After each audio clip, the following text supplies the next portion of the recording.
Okay. God, I should really build some constructed decks on here. Yeah, mine instantly became bad, so I just haven't looked at it in a while. Oh, what was the... Well, I was playing Esper Control for the longest time, Well, that's still a pretty which good deck. It's just it shifted. yeah, I don't have all the cards to change Right. it because like Right. I didn't even know that War of the Spark had like entered standard yet, so I was just like, okay, I'll play like a thing. And it's like, okay, my deck is very, very good at killing creatures and Yep. very not as good at killing planeswalkers. Everybody's playing planeswalkers. Nobody is playing creatures. Just give it a Yeah, second. Like, your removal needs to be Vraska's Contempts. It needs to be like um D-Spark or whatever it's called, the two black yeah, spell. what was the other one I was thinking of? That's a like Thought Erasure is way more important. Yeah, that card's pretty dang good already. And then Um you have to like it was a deck that was completely stonewalled by like a turn 3 Narset. Like, oh okay. shit. Okay. Have you seen the shit that Narset's doing in older formats? Oh my god, Uh, it's beautiful. Yeah, I suspect that Brainstorm gets substantially worse when Leovold Agent of Trest is in play, Well, and okay. that a mono blue version of that card may in fact be pretty good. Yeah, a mono blue version that's immune to creature removal. You can't bolt it. Hmm. There's a Well, well, you can't bolt it. You actually can't kill Narset with a lightning bolt if you're not intending to minus Narset is what I mean. yeah, Well, like bolt is obviously a bad example, but you can't like can't fatal push fatal Narset. push Narset. Yes, okay, but um the deck plays so there's a couple in increasing value. There's a couple cards that it plays that get sillier as you have Narset in play. There's like Mikakoro, the land that is a Howling Mine Hmm. that you can activate on your opponent's turn, and they don't get the card, and you get the card. There's Lore Broker, which is a looter from the oldest Ravnica. It's a blue one looter, but it says each player draws a card and discards a card. And if your opponent's at their draw cap, having drawn their And card for turn, it's just they discard a card. they discard a card and you loot. And then there's a card that was an all-star remembrance from this client. Used to be right here.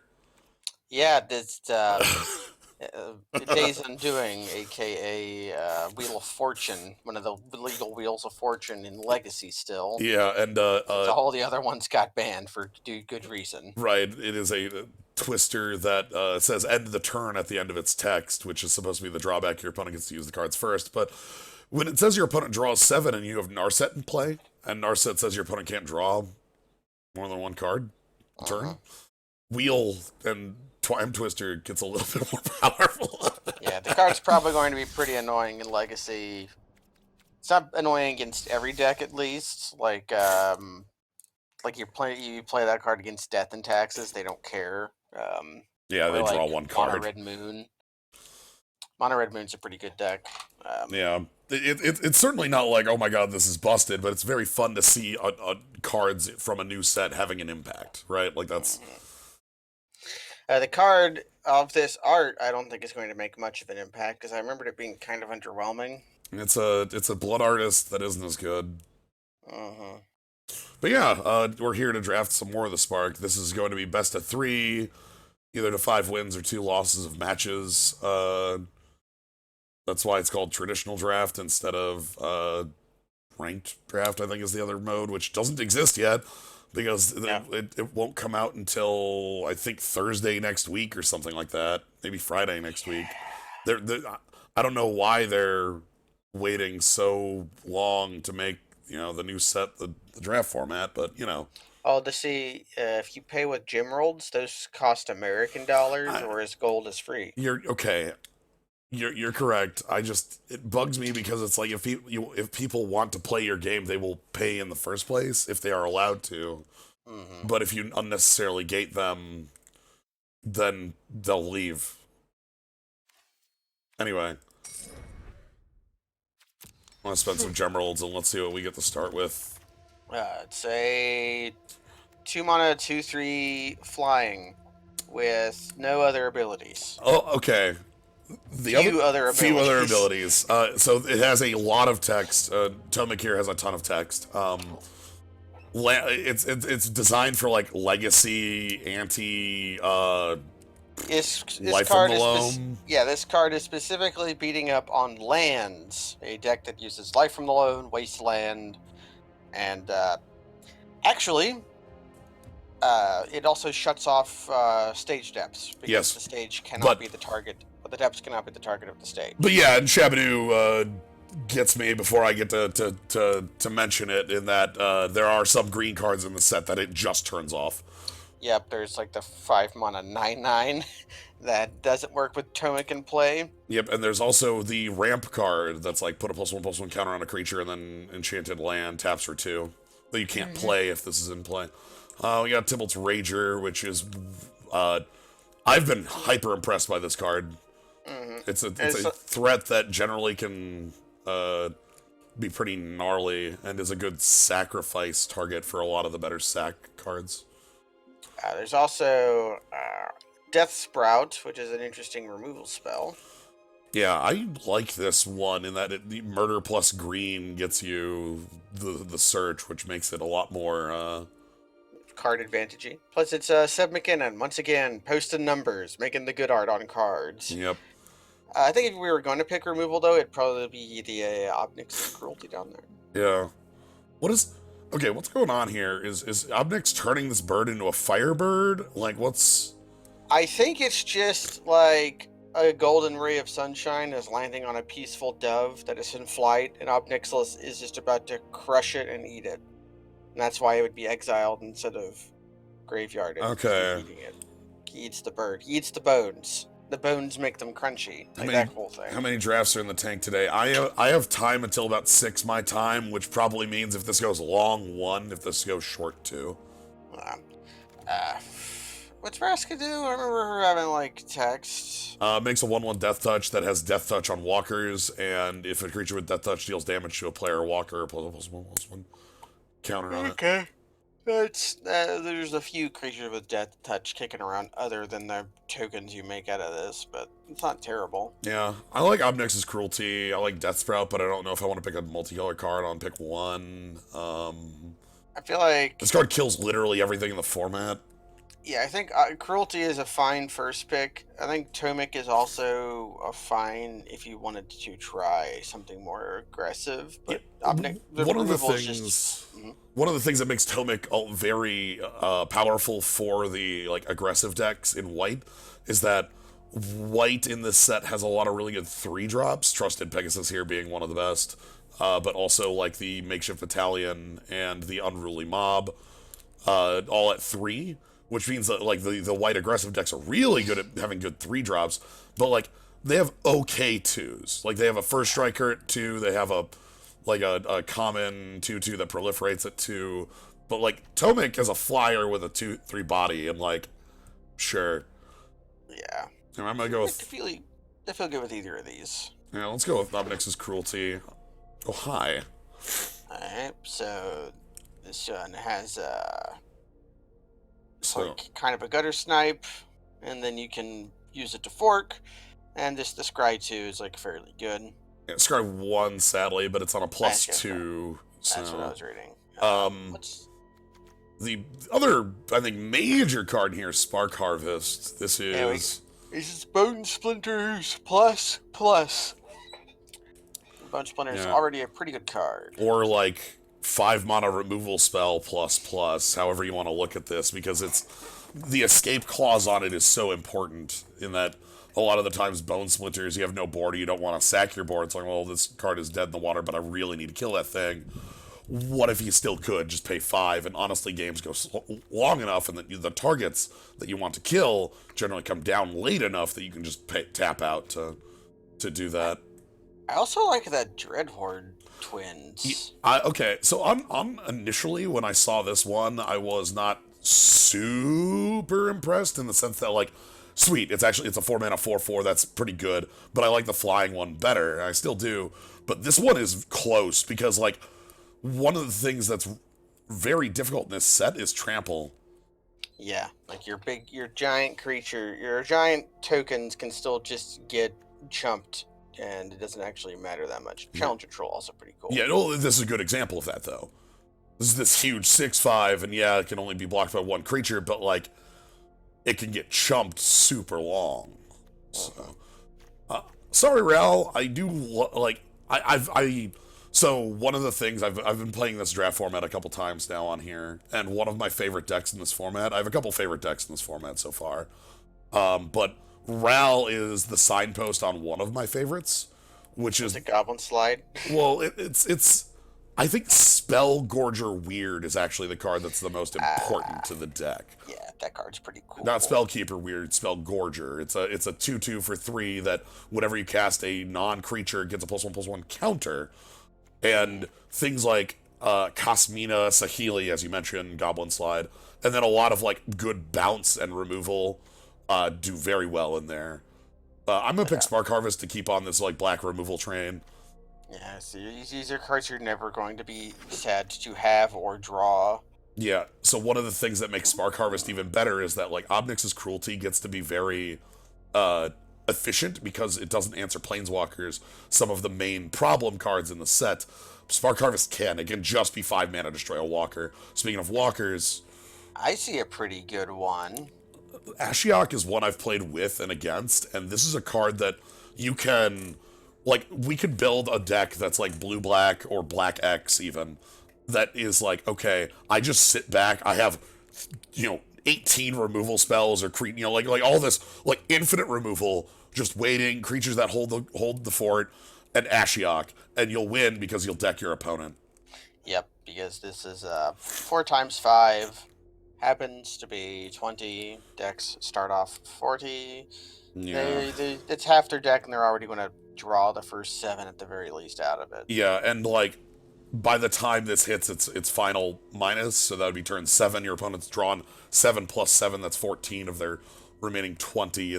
Like, obviously this gets answered, and the first text is actually basically irrelevant. I think this blocks like 2 cards in the set. Yeah, it's kind of interesting at standard though, but yes. Honky. Honk. Other than that, you got Price Betrayal, which is a Planeswalker killing card. I actually like some of the blue here.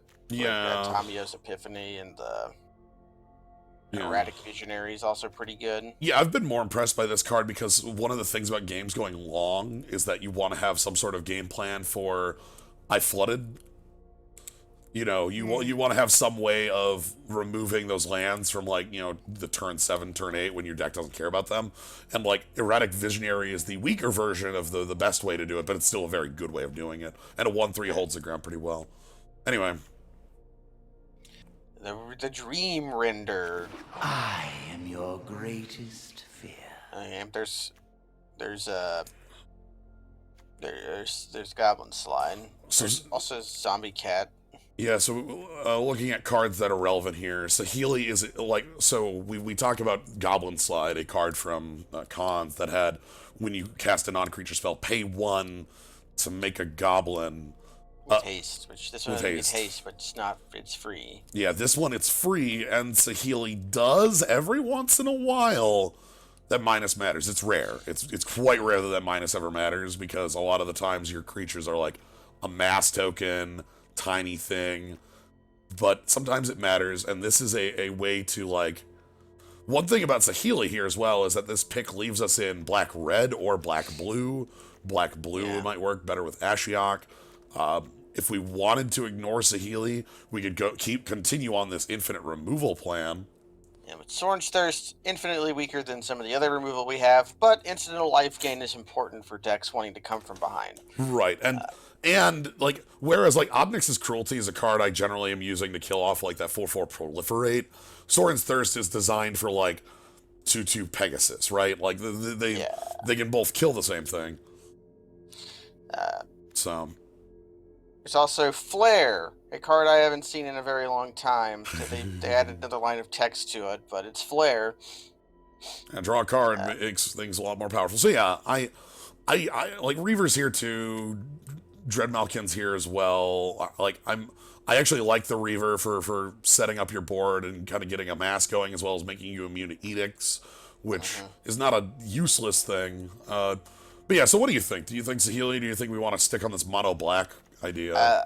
I'm willing to pick an interesting uncommon over uninteresting All right. commons. I was. That's where I'm at. That's where I am as well. If it's a challenge you want, then a challenge you'll get. The other thing that makes Saheeli very powerful here is that every other card we already have triggers it. So that's nice. Yeah. Guild Globe, Herald of the Dread Horde, which is a nice kind of like ground hold off the world sort of thing. Herald is pretty playable. Aid of the Fallen is sort of playable if we have any creatures at all, which we might not. Well, I think we'll end up with, at the end of the day, we're going to end up with like some Reavers or something like we aren't going to end up creatureless, but Yeah.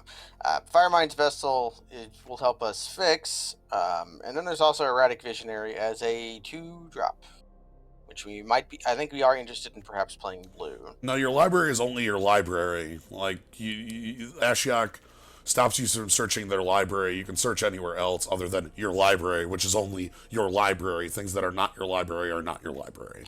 Yeah, I realize so that's a very tautological statement, but like Yeah, there's no confusion about it. Things that are not your library are not your library. Yeah, so if you want to cast, you can still cast Mastermind's Acquisition to search your sideboard if you wanted to. Right, as it is an object that you do not draw from at the beginning of your turn. So what are you feeling here? Guild Globe is the like. I don't like it as much as Terrarian. See, I don't like it, but I actually like it a lot better with Saheeli. Yeah. Because then it's draw a card, make a 1/1. Maybe Aid the Fallen, maybe this body. I think those are the two I'm looking at. Aid the Fallen is so returning walkers gets really ruthless, and I kind of like having that with already having 2 walkers I want. Like Yeah, I want Ashiok to recur, right? Yeah, cashing in Ashiok lets you actually mill their entire deck. So let's go ahead and pick that up. We'll find other things to pick up, like maybe. Ooh. Okay, I saw Lazarus Reaver and I was like, that's cool, but the toll of it is toll. I keep saying toil, and I probably will. Thank you, loyalty, for the sub. Also, I saw earlier Anthony Karnstrom subbing as well. I didn't mention it because I was in the middle of a thought, but thank you both for the sub. But the toil here is incredible. It's our old friend disciple of Phoenix. Well, but on 3, Yeah. which is so much better too. Yes, this card's very good. I like this card. One of the things that makes this card very powerful, a lot of limited formats, this isn't an effect I'm super happy to have, because like coercion is only this 1-for-1, and there's a lot better ways of getting things done. But this is a format that both is slower, thanks to the presence of these walkers, and more powerful, again, thanks to the presence of these walkers. And if you can use this discard to knock out like key 4 and 5 top end threats, like, that's great, especially because like even like if you have 1-for-1 removal with a walker, it's not going to 1-for-1 in the sense that they will get to use their ability immediately. You know, if they play Narset and you go like, okay, kill it, and they're like, cool, I got my card anyway. Yeah, the way I think of it is we routinely play cards that are like 2-mana 1/1 against the battlefield opponent discards a card. Like we routinely routinely just play that card. This is like 1 mana for a better effect on both halves. Yeah, and the Amass might be hasted power and toughness. So Yeah. the other thing I like about the card that is minorly mentionable is how powerful, like, when we have Amass 1 and then like, okay, Spark Harvest, get rid of it, and then we start amassing again, you know, like, it makes for a very easy target for the Spark Harvest. So red, it looks more open with things like Invading Manticore and Heartfire. Yeah.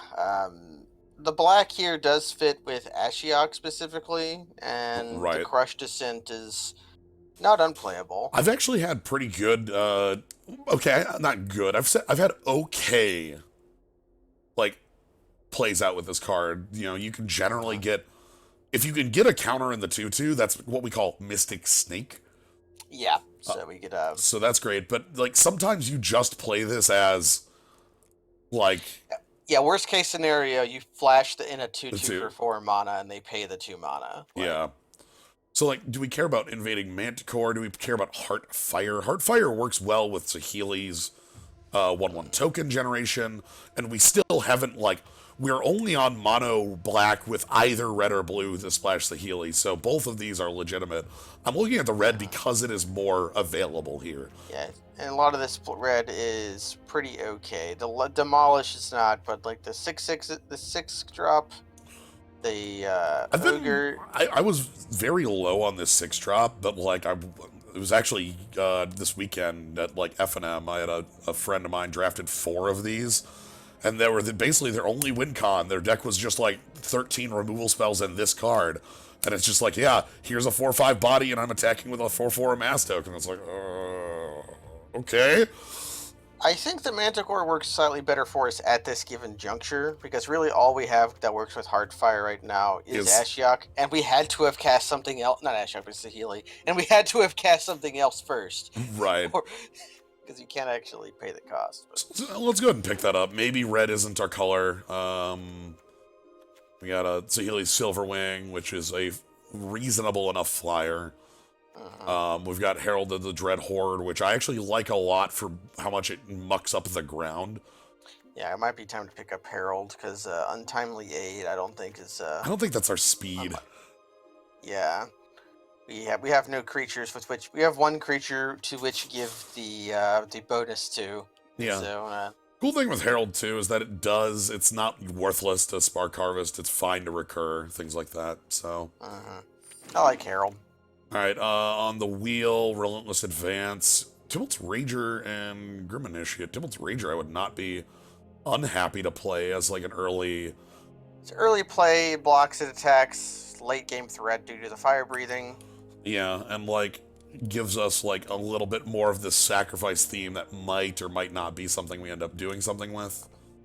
I don't hate Grim Initiate, but that is an aggressive card. Yeah, this is a little bit too aggressive. And Relentless Advance I'm okay on, but it's not, like, I'm only like okay on this card. And also we don't look like we're in blue at the mo, so. Let's pick up Tybalt's Rager. Red looks like it's coming back around, so. So there's the Goblin Assault Team, which is also an aggressive creature. Yep. Goblins of all varieties banding together to just run headfirst into something and die. Yep. I think that's even what the flavor text seems to intimate. But Duskmantle Operative is an okay 2-drop. Nah, I don't like Banehound in any world. This is just not a card I want to be playing. And I didn't like Fastbat, so I don't like the card that's worse than Fastbat. Could do the Totally Lost, is true. I'm just gonna pick up Duskmantle Operative and... Wait. Totally Lost does not have the Gremlin face bolus. It has the statue. I'm just gonna grab this because it's the best card in the pack. Yeah, we're not... We have 2 mana 2/2 with ability. We don't need 2 mana 2/2 no ability. Proliferate, which is fine for us. That actually might be okay. And I actually... Time Twist is neat because it's like they attack your walker and you go, no. That's maybe my favorite use of it, is like, you know, they all out attack at Ashiok, and you're like, okay, cool. And sure, demolition. Alright. Round 2. Sorin, what do you do? Sorin gives creatures and planeswalkers lifelink, pluses for a damage to player planeswalker, -X to take a creature from your grave and bring it back. Be a splash in a direction I'm not super happy with. There's Little Prophetic Bolt. Little Prophetic Bolt. That would put us in 3-color, though. Yeah, or like splashing for Little Prophetic Bolt, which is maybe okay. Mayhem Devil would be a little bit more for us, but the problem is, like, the only card we have right now that does the sack is Spark Harvest. So that'd just be like a 3 mana 3/3. 3 mana 3/3 with like possible text. There's also just the Diamond Tap Reaver. Yep. We could have the Reaver, which again is fine. It's a reasonably small body. It's something we can like pick back up with Aid the Fallen when we pick up a walker and not feel bad about it. Crunch is not our speed. Having another creature to make this attack is unlikely. Invade the City is a cool-ass card. I like this card a lot. If you lean into this, it's pretty cool. I think the Diamond Tap Reaver is like the reasonable pick. If we had like fixing and our blue cards were powerful enough, but really it's just like proliferate, draw, and yeah. Right now, all I know is that we're playing black and we're playing something. And our red, yeah, and I think our red cards are better than our blue cards. We're not so. You know, we either have like this is 6 power, this is 6 power, this is something on 2, this is something that's like better with Saheeli and Ashiok, and Browse Outburst would be like the wild card here in the sense that we could pick that up and then just... But the problem is, like, non-green fixing is difficult. We'd lose games just to our mana base very, very often with this sort of thing. We'd have to pick up, like, Rupture Spires when available, and we already passed to the Born Power Stone of fixing. So let's just pick up the Reaver. I like it better than the Maiden Devil. Okay, here's a walker we can have in our deck. I disagree. You don't like Obnix? I love Obnix. I hate this specific version of Obnix. Like, to me, I love incidental damage plus 2 Altars Reaps. Like, yeah, you have to be casting this as Altar Reaps. He's so expensive. Okay, let's see what else we have. And then maybe we'll pick Obnix. We have Orzhov, Euthynist. Sarkon's Catharsis is a little better because it kills Planeswalkers this time around, but I guess and always an instant, so Lava X has always killed Planeswalkers. But yeah, the instant speed on that makes it more interesting. But yeah, like, the Obnix also, like, you don't want to be using it on your opponent's stuff, but, like, sometimes you cast Naturalize, right? Like, yeah. To me, it's like, we already have Lazotep Reaver and a couple other, like, tiny creatures. Yeah, disposable creatures. Oh, yes, exactly. We destroy their creatures to make them draw, so they lose to Ashiok. That's the most, like, that's the war. That would only happen if my opponent had 2 cards in deck. Or if they had 7 cards in hand, maybe. No, I wouldn't do it then, because then they'd have 10, they'd play a land, and then they just spam the board, like... Yeah. If on turn 5 my opponent has 7 cards in hand, I'm really... I still think I'm picking the card, because I don't really care for much else in here. Vraska's Finisher's a lot better when you have, like, a little more aggressive stuff going on. Mm-hmm. It's, the old trick with Orzhov, Euthynist. Yeah. Works on walkers, which makes it a lot more dangerous.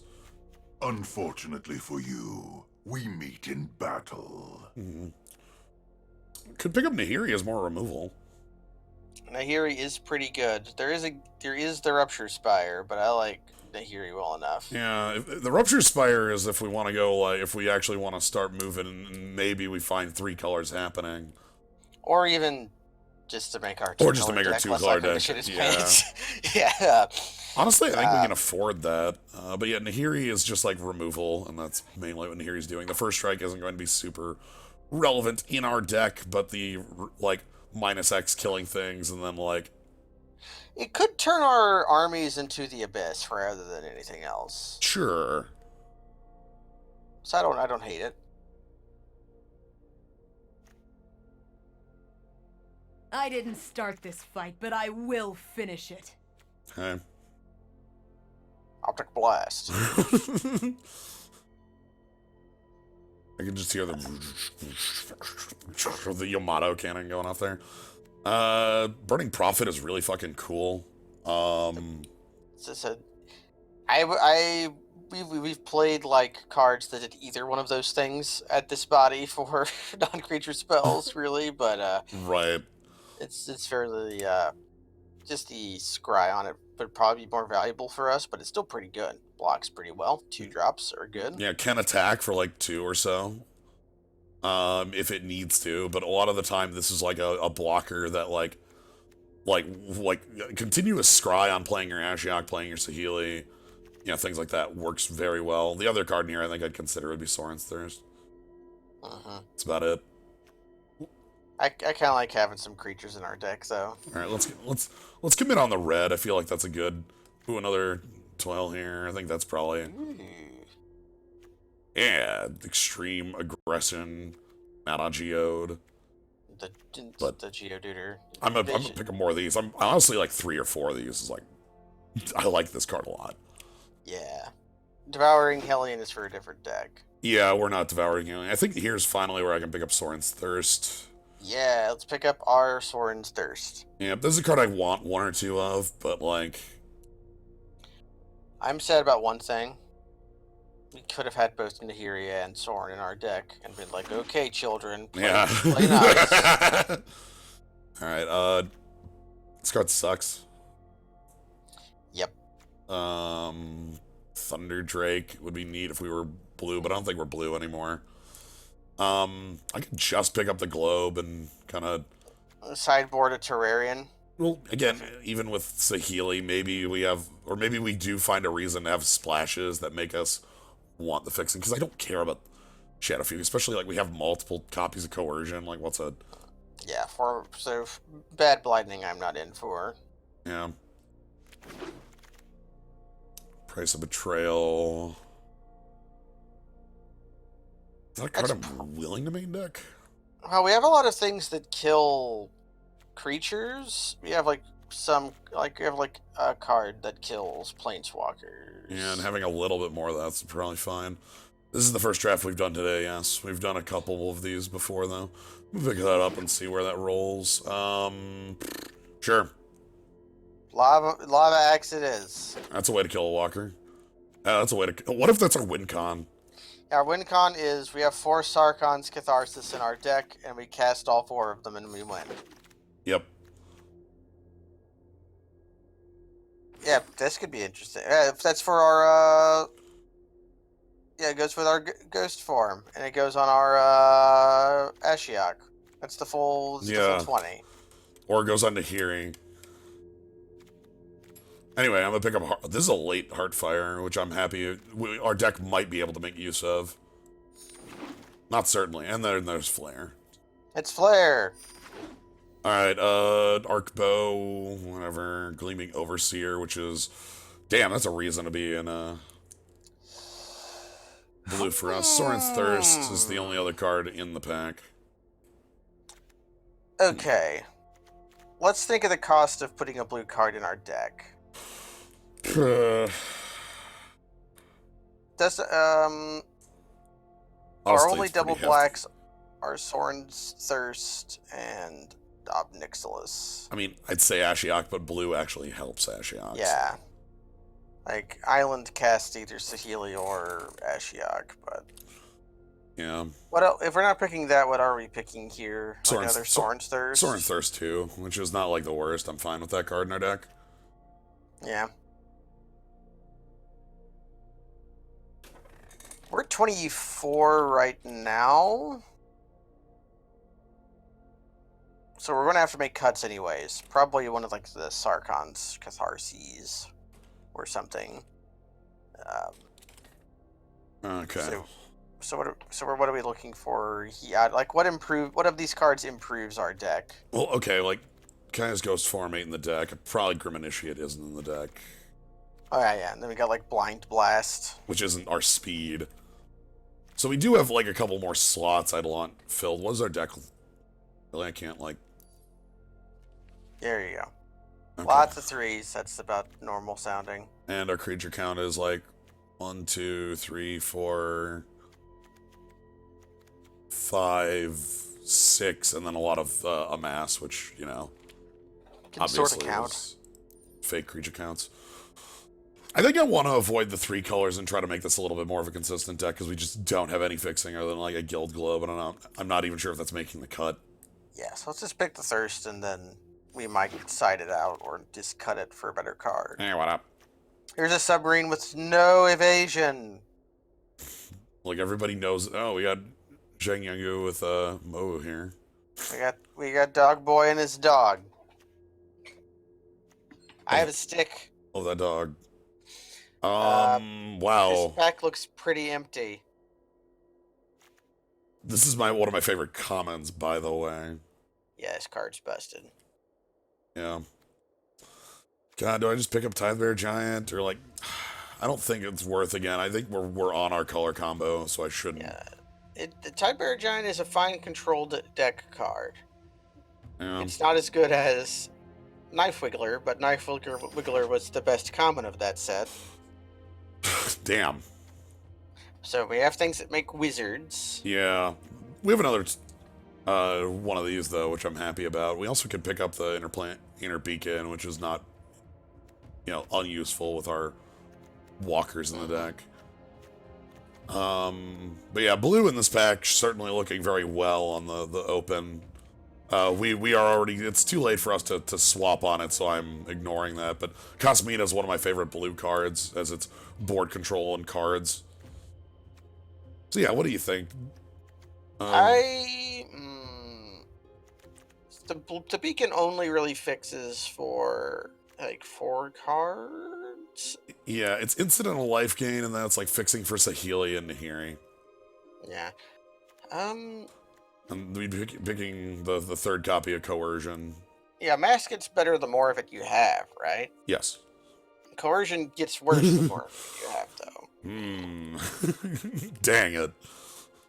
I don't think the Hellions are speed. I also am not a big fan of this card because there's so much removal, bounce, removal. You sack your board to this, and then your opponent goes, cool, totally lost. And you're like, oh, right. Oh, no. Well, they play the either Wonder. one of these works. All right, I'm gonna go with the Beacon. The advantage of picking lands is... Ooh, Darvel, Mind Rot. The advantage of picking lands is that since you always end up with cuts to make, lands are like free picks. That is, yes. That was the thought process behind breaking the tie, is that this will give our deck a little bit more power that's hidden. Davriel is a card I'm actually a big fan of. Yeah, his call-outs sound like Kaz making fun of you. It's true. And then, but also, like, this is a card that goes well with, like, our better with our discard, because if our opponent has no cards in hands, it's the rack. If they have extra cards that we haven't already hit, we discard them. Our deck doesn't care about the Dreadhorde Arcanist. This is a card that's very powerful and constructed. I like this card a lot.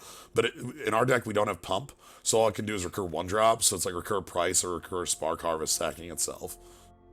So, I think I'm just going to go with Davriel here. I do hope this mask is intimidating enough. Yep, blue sure is still here with one of the best blue uncommons in the set, bar none, absolute.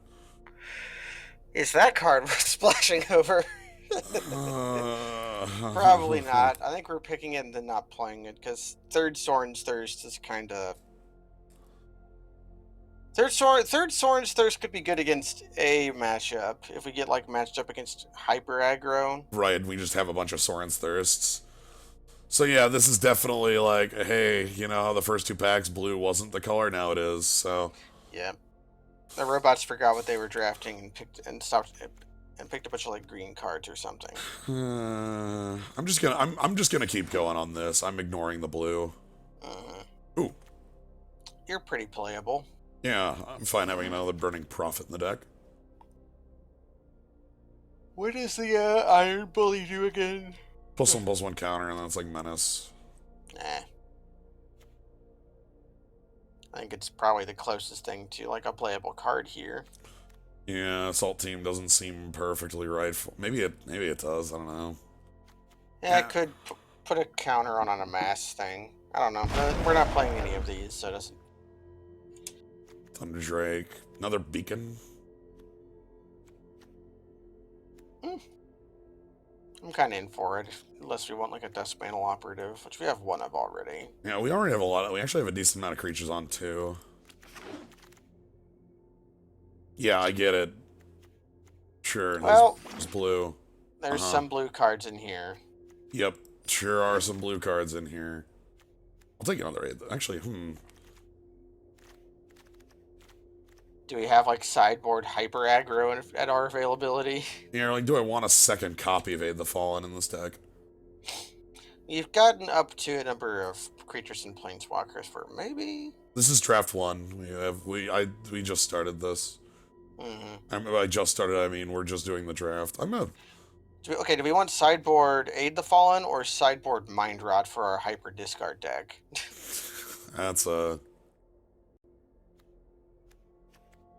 I do like that it's called Shadow Fugue when there is in fact a card in Magic Fugue. called Fugue, which is 5 mana, discard 3. Yep. The Shadow Fugue trades the third card for life. Yeah.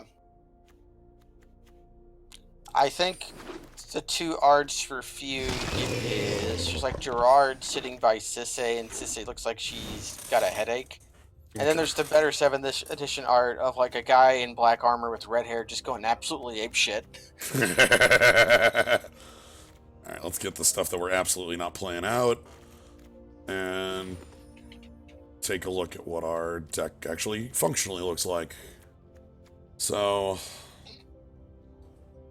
anything else we want out for certain? Do you see anything that's just an auto cut yet? Iron Bully. Yeah, that's probably fine. Maybe the I kind of like some of the lava axes. I don't know if we want to. Yeah. Because like having one Nugs a Walker and maybe we like just finish them off with it. As we do have a pretty okay way of winning through like creature damage if we kill all their guys and attack with piddly creatures.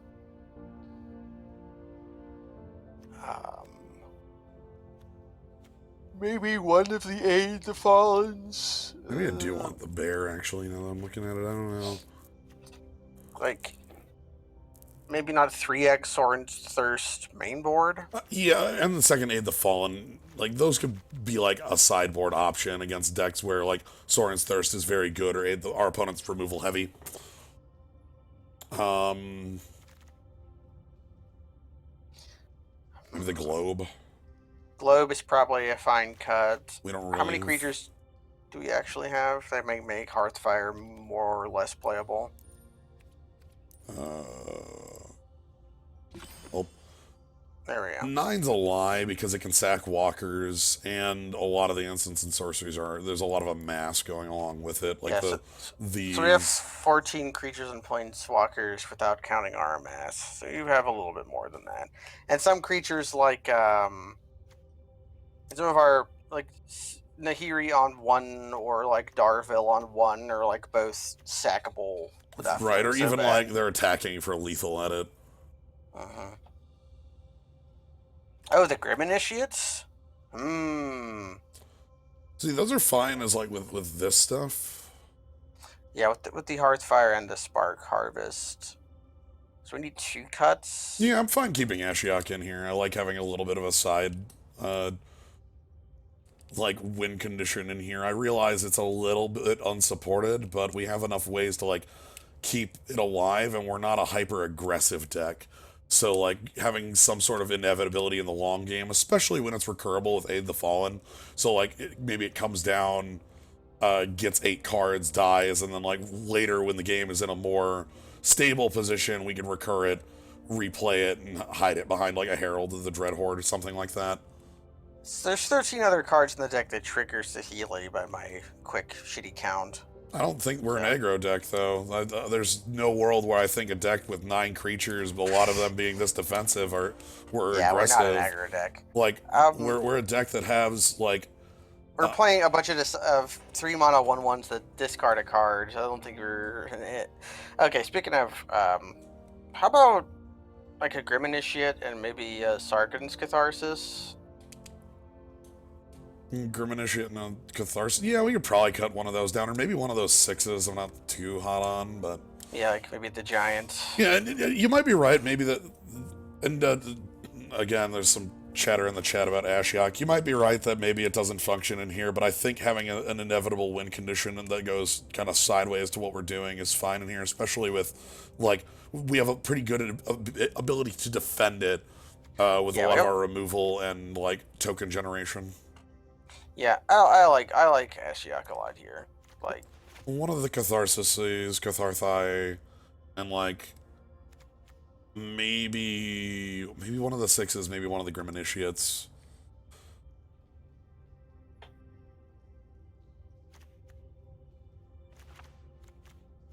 okie dokie. This looks fine to me. You might want to make it rematch the lands, though. Although I think 8-7 is correct. Yeah.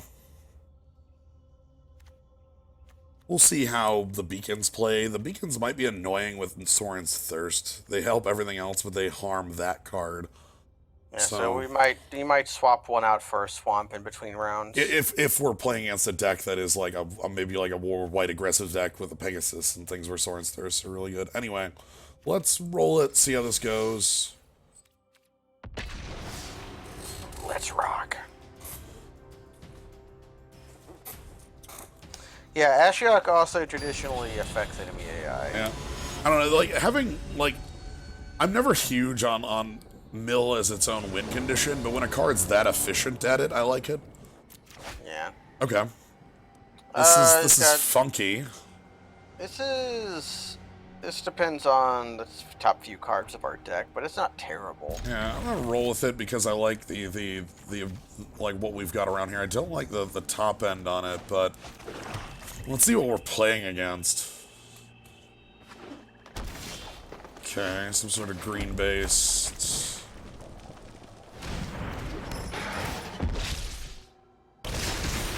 So we're gonna send in our. I do not know why they just made the zombies look like they have pitchforks. There's no way that hits. Shit. Wow, and it hits, What? It hits off color too. Okay. I want to send with the. I don't think Soren's Thirst should kill an Augur or Bolus, but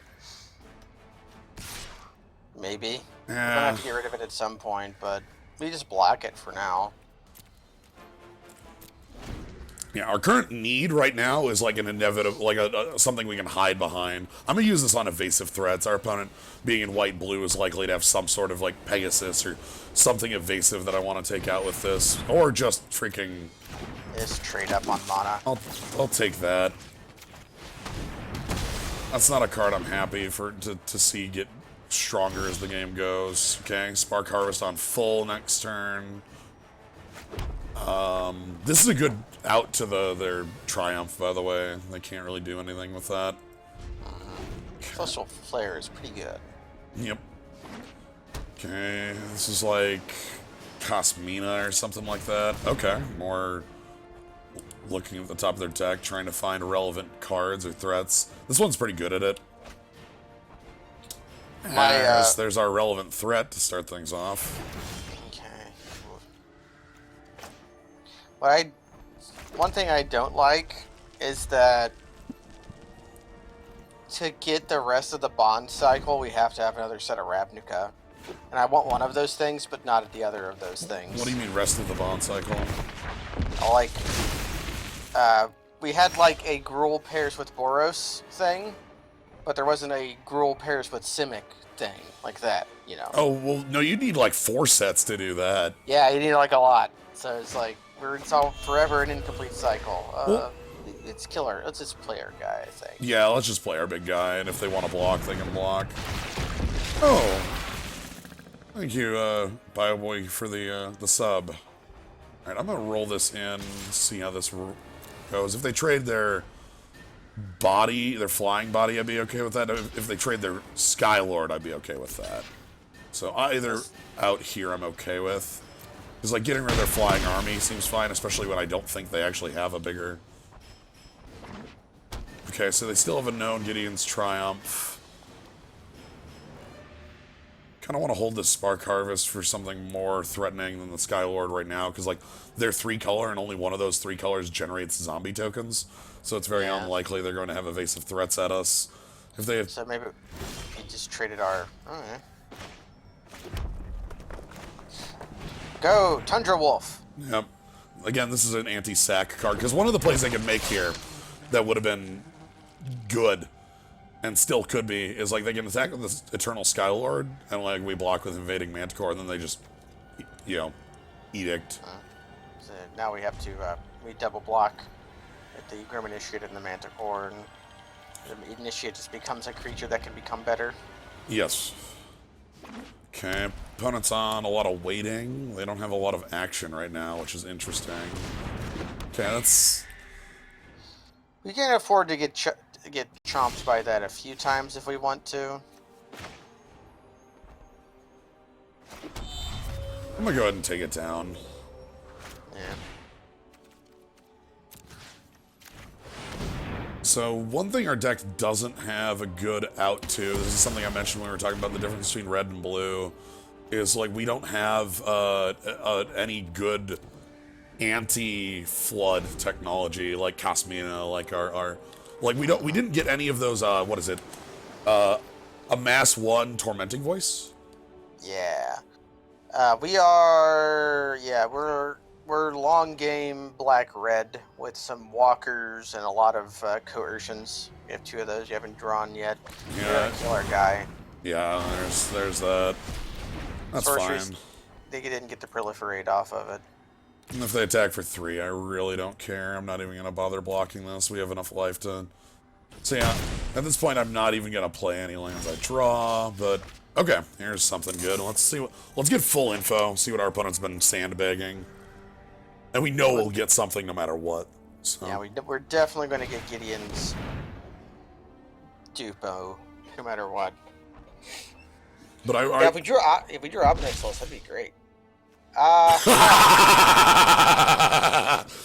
Okay. So they're holding Counterspell too, which is a bit of this is an exile counter too, which isn't a big annoyance, but I can't leave this there. Yeah, that's just any creature in the deck. Well, also, like, they're at 6 mana, like, they could be any creature right now, or it could just be like, oh, by the way, it's over. Or they could just they could kill their own Skylord somehow and then just recur it from the graveyard. Yeah. Bit of an annoyance. Okay, I kind of want to burn that counterspell on a medium creature, not a walker of any type.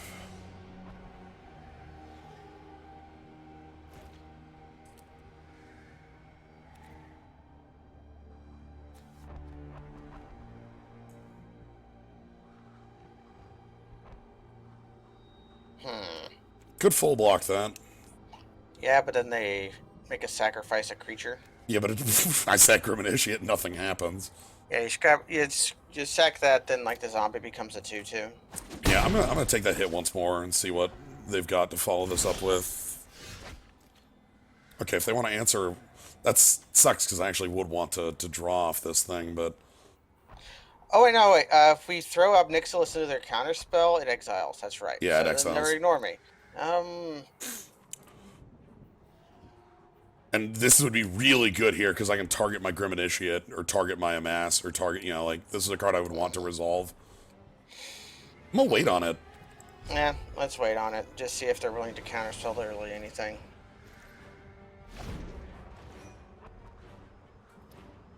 So 2 unknowns. Yikes. Well, I can chump block that for a while. That's a worthless card. Pretty terrible. That's worse than most anything right now. And they left up 3. Huh.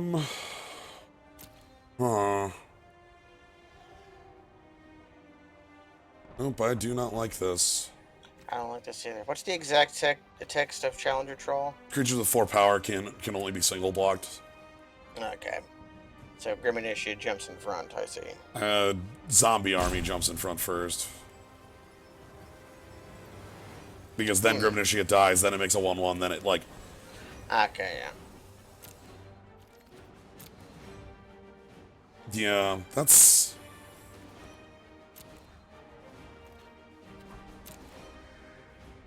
Because right now I really would like to be able to draw some cards off Obnix. Would be nice. Alright. So, yep. This walks in front. Sadly, we don't have the Death Touch Maker. That'd be nice here. God, that is just continuous on these like threats that I do not have good answers to. Wait. Look at that zombie. Looks like it's on the ground, but secretly has the text flying. And just... We have no other choice but to try this, and maybe they just don't care. Okay, this is where I concede and don't want to show anything else off. We don't have enough high power plays to be able to get out of this. So we didn't see any walkies. No out of them. walkers.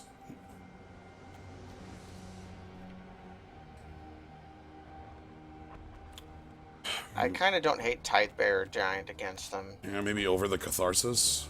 Yeah, possibly. Because Because it looks like they're banned 5 mana cards. yeah, they're banned 5 drops.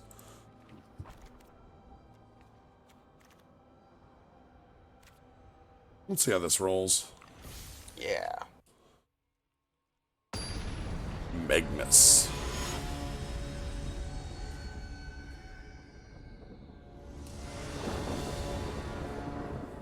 Okay, what do we got? Sure. This seems fine. Again, Obnix works very well with Grim Initiate. And they're on Mull to 0. You dinko. Okay, Scry top. The one thing that might happen on a Mull for them is color problems. Yeah. Oh, in we go. Okay.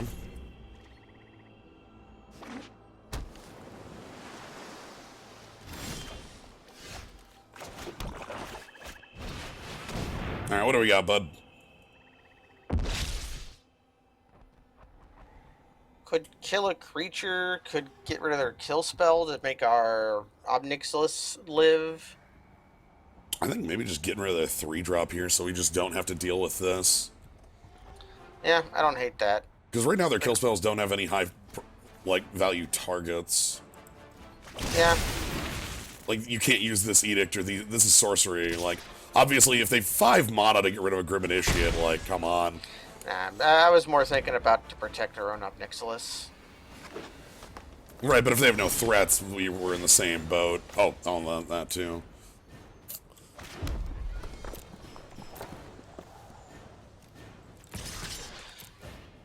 Yeah, looks like a lot of the removal is exile removal too. Yeah. Alright, so we get to draw some cards off Obnix next turn, and if they play a threat, I can just Obnix Cruelty it to make sure that Obnix ain't taking the hit if they, play some sort of flyer or something. Alright, are they playing the Walker land, or...? Yeah, that means they do have walkers. That's like an easy presumption to make, but... Yeah, well, Okay. I'm drawing some cards. We can even kill our Initiate beforehand. We can draw first. Armies marched and soldiers died. Or you All can just attack and then for do it. my It's the same reign. either way. I guess, leaving Obnix in play... I guess I want to target zombie army with this. Dorsing, others will learn from your Good, good. So the other thing about Obnix is that Obnix will get to be, minor damage as well on our opponent. Yeah, they're absolutely going to slam Island and murder it, though. Well, I am your inner. That'll be okay. We got our... Maybe not. no, well, that exile target creature. Oh, I thought that was... No, this is okay. no. Alright. Well, that's something that I can just Obnix's Cruelty out of the way if I want. We can even murder our lesser and our summoning sick initiate even. No, let's go ahead and do that first.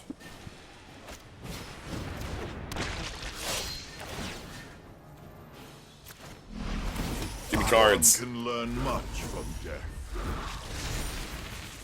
Oh, Heartfire. So you can play Obnix's Cruelty and the Burning Prophet. Yep. And I want to save the Heartfire because that's... Yeah, get out of here. That's reach.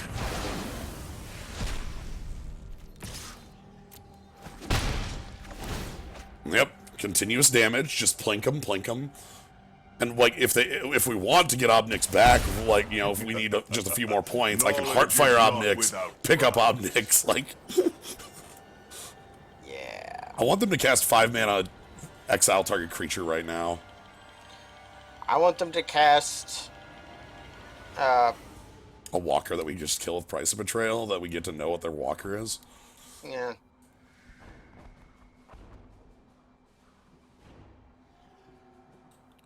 I also just wouldn't think like, okay, they did the thing you wanted. Perfect. So we get minor damage. It's nice.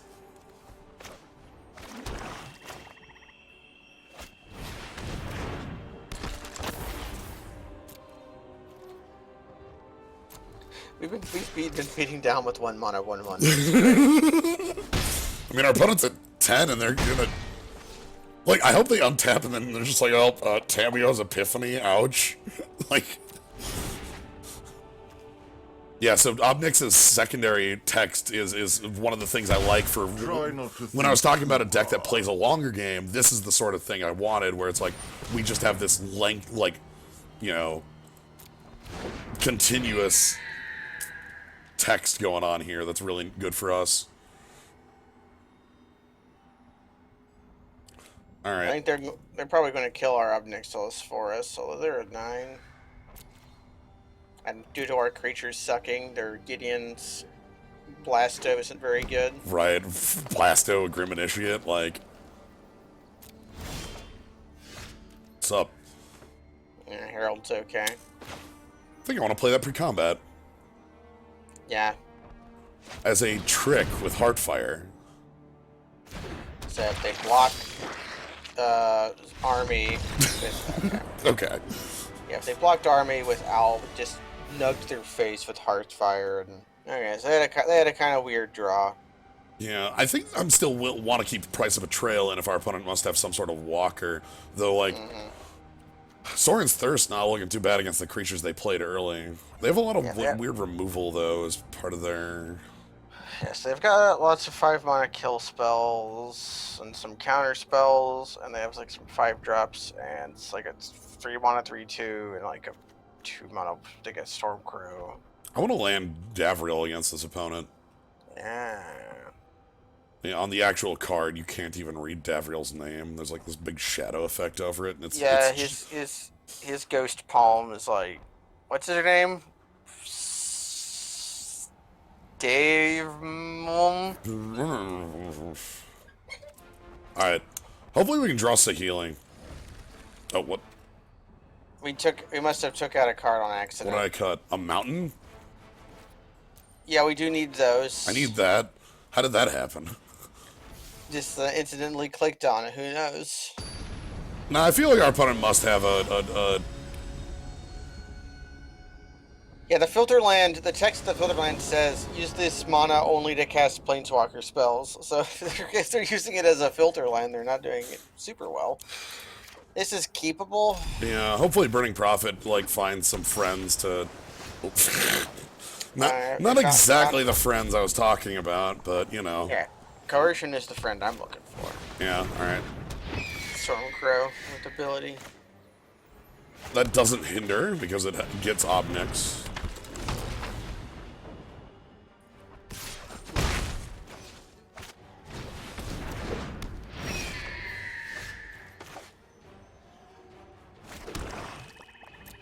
And we can attack, and they basically can't block. Yeah, that's way too much of a risk. We're just playing our 2 mana 1 power. we both are. That's the game.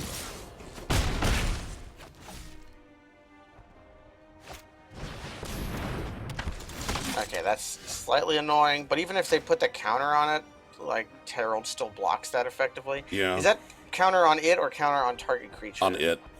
That's what I figured.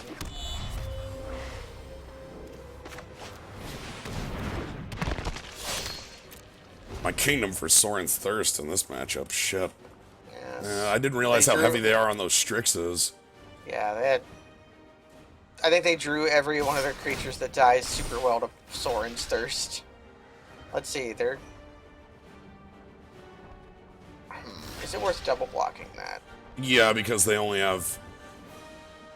Yeah, they can't kill both creatures, and if they have Gideon's Blasto, then we just sack the Prophet. Yeah, that's my thought process. Damn. They have the spell that makes they had not previously shown that makes that bad. Yep. And now I think we're just in a position where there's nothing we've got that does anything anymore. This is very bad. It's pretty terrible. So that's going to pump to a 5/4. Which we can't beat in combat. If we kill it with Obnixilis, then they attack Obnixilis, and they also probably find their lands. I'm gonna gain a life and scry. That's not terrible. Yeah. You and your world shall cherish. Get out of here. It is suffer the dream of the death.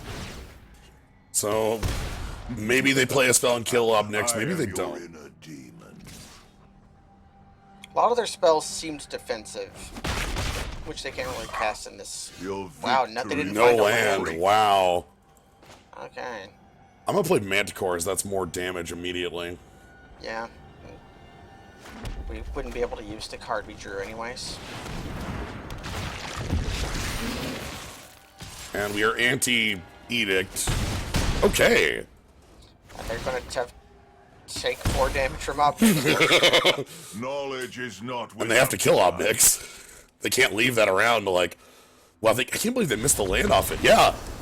Okay, so they had like 6 cards in a row that weren't land. Damn. Okay, that's where sometimes naturalize is what you need. Obnixilis has no downside. Nope. Destroy target creature your opponent takes 3 damage. I really thought that was a bad position because, like, they were just gonna. What was their hand at that point? They were on all colors. Like, I think they had to have been on all 5-drops because that's what their deck was. right? largely We knew they were. portioned of. We knew they were super all 5-drops. All right, let's. Yeah, they drew their three or less cost cards. So they drew 4 of them. They played 4 spells and then lost to us playing 5 spells. So I understand their deck because they've got the Divine Arrow, they've got the Gideon Sack. Like they have this like early game defense to try to get to their 5s. Yeah. Their deck was weird though. The blue was very light. Well, what the hell was the Yeah. green? Oh, it's Fear Mirrors. We got this thing where you've got the random Yep. guy. KDM 2357, born in the year 192350. I'll take this dumb aggressive hand.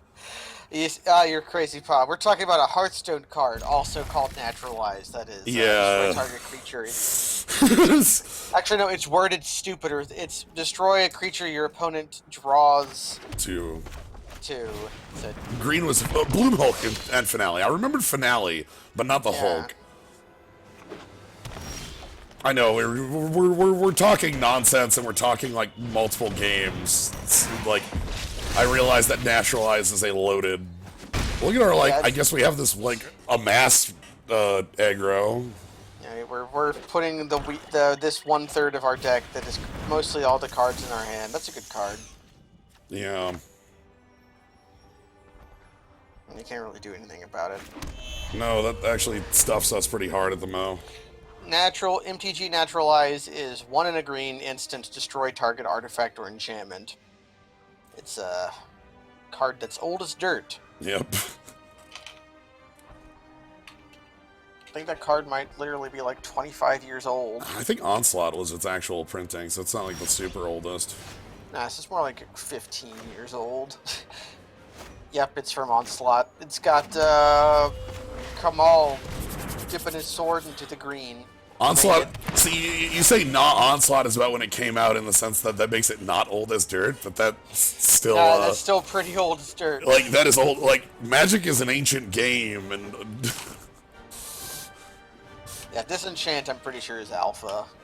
yeah. All right, Yeah, so alpha. Herald the Dreadhorde is pretty. Again, look at our like. We have this like weird side of our deck that's like sometimes we draw our 6 Amass cards and we just roll here. By the way, our opponent has missed land drops.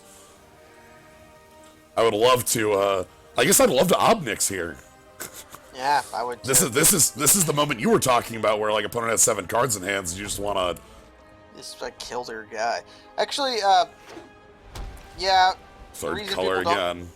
People don't realize the reason people don't realize that Naturalize used to be Disenchant is because depending on who or who isn't leading a design, leading the design for a set, white either does or does not get disenchant. So it's Okay, well, they get to put counters on that. That's actually fine. you can attack with Herald, And then, like, and then Price of Betrayal to remove the counters from the creature, and devour the spider.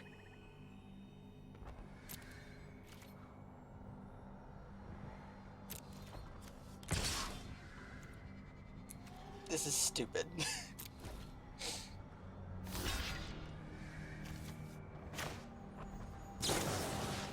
Oh, is that a sorcery, or is it not target creatures? oh no, it is. I just want to use Soren's Thirst instead. Okay. Our opponent has 6 cards in hand, and they're all like they're all big time. They passed on 2 and 3 drops, so like I assume they're gonna like play a walker or something like that I absolutely want to kill. You know. Yeah. Plus, getting our armies actually going will be better when we play our Manticore. Yes. Yeah, sorcery speed, remove 5 counters from artifact, creature, planeswalker, or opponent. Or opponent. That's actually sweet because it lets me attack with my 3/3. Yeah. All right, what do we got? Soon to be 4/4. Okay. Card that has to die. You say. God damn. Their hand's pretty great too. Yeah, their hand's very spicy. They have 8 of the Fallen too. Yeah, so like, I think we still. I'm gonna force them to do it.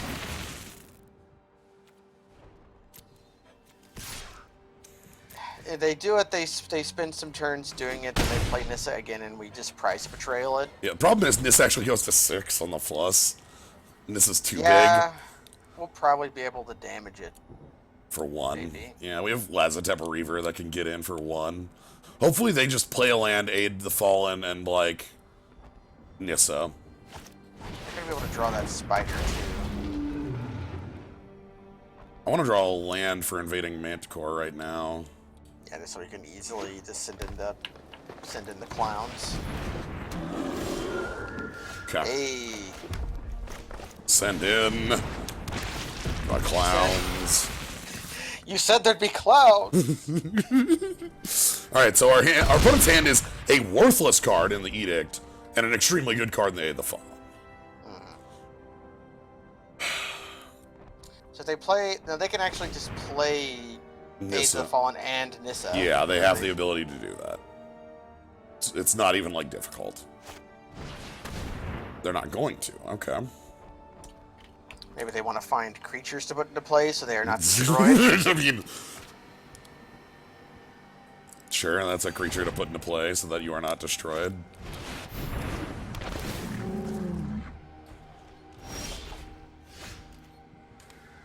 It's not terrible.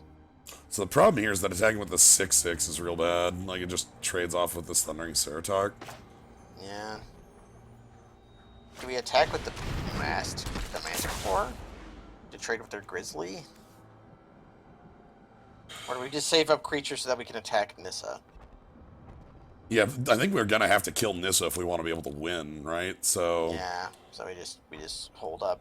Our deck is full of removal. We'll draw it. yeah, like Thundering Ceratok can die too. Like, hopefully we just draw, like, I don't know, our Spark Harvest and get rid of that. What's in their also the other part about killing Thundering Ceratok is that if they're playing Yeah, Aid they the get Fallen, their Snare Spinner back with the Aid of the Fallen, which they should probably just like snap do, but I don't know why that a- Nissa's not in play right now. that's an Invoker, right? Well, sort of. It has to tap itself to do it. Yeah. That's the worst draw in the world right now. I need anything but lands because of Yeah, Burning even- Prophets around. Even Ashiok could have been pretty baller. Just like, Exile their grave? yeah. That turns this off hard. Like, that's exactly the sort of shit we need. And it would even allow us to attack. I'm really feeling that that missing,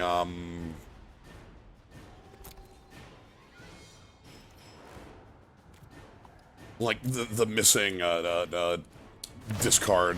Okay, they get to Vivian's Grizzly. Look at the top card. If it's a creature, put it in hand. Yeah, I think they're sitting on Aid because they had the Grizzly in play, and also they want something better than the Spider to get back. But they must not feel like they have to at this moment, which I would also agree with that assessment. They, at this exact moment, we are running scared of their hand, and they kind of know what we have. That's why I want to hold this mountain too, because maybe they're just too scared, and it's like, oh no, I can't afford to They're going do for it. something. Okay, land off the top. They were looking at their graveyard just then. Yeah. The other thing is that Nissa doesn't do too much right now in the sense that, like, 3/3s aren't huge enough. I protect that which cannot That will, protect yeah, that itself. will eventually come to not be the case, but Right. Well, the thing is, we have 2 creatures that just block a 3/3. They should be beating us up in the air. yeah, they should be attacking with their singers. Ha! Oh, okay. Alright, let's, Oh, also, you can cast Price of Betrayal on their swamp. Because it's a creature. oh my god, to make it a 0/0 and just land kill them. And it's, yeah. Alright, let's, first things first, let's, because this is double black, we can't do that this turn. Anyway, unless we- goodbye, Nissa. Scry 1.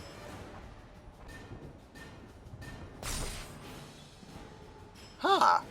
We have Diamond Reaver in play. I think that's a good draw. Yeah.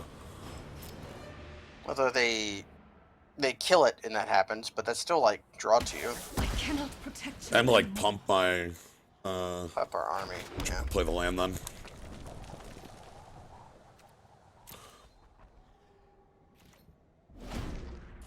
Because maybe we draw a kill spell for Saheeli's Silverwing, and then everything looks great, you know, something like that.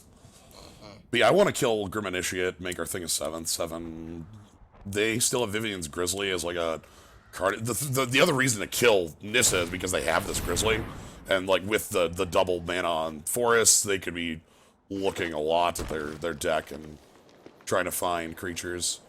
They still have the air attacks. I don't know why they're not choosing not to.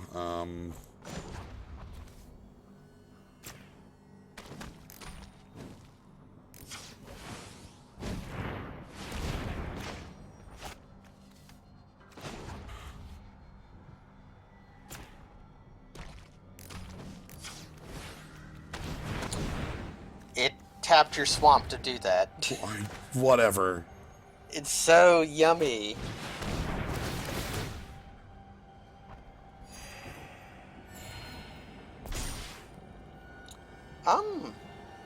That kills a tapped creature, so maybe not. Could kill their flyer though. It could kill their And the that's a Abyss. revenge. Yeah, that's a revenge kill. Okay, they're definitely going to kill Obnixilis when we minus, so we may as well draw it. Yeah. As a human, I conquered. As a So the demon, Grim I Initiates, subjugate. we drink of the Dimetap. Yep. Give me some cards, please. Yeah, the first strike on attack is nice with our... Ooh, and a play. And a play. A reasonable attacking creature. And a card that makes their edicts suck more. Yeah.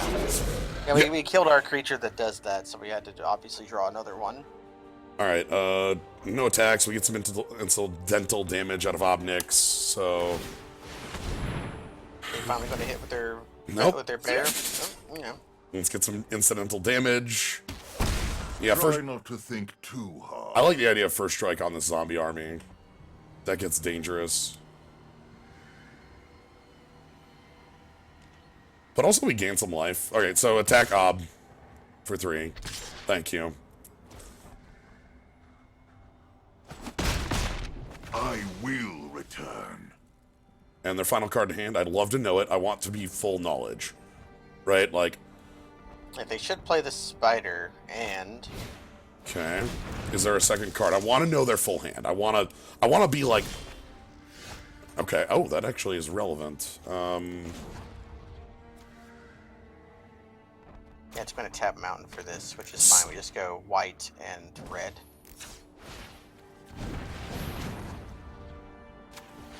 Yeah.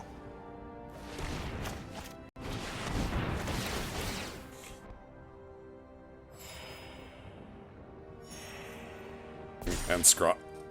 Hey, I'll take that one. Yes.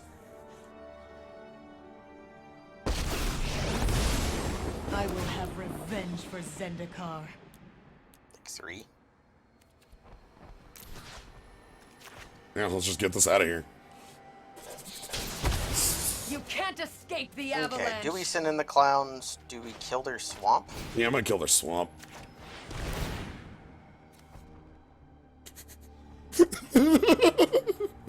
Sinkhole for 1! Yep.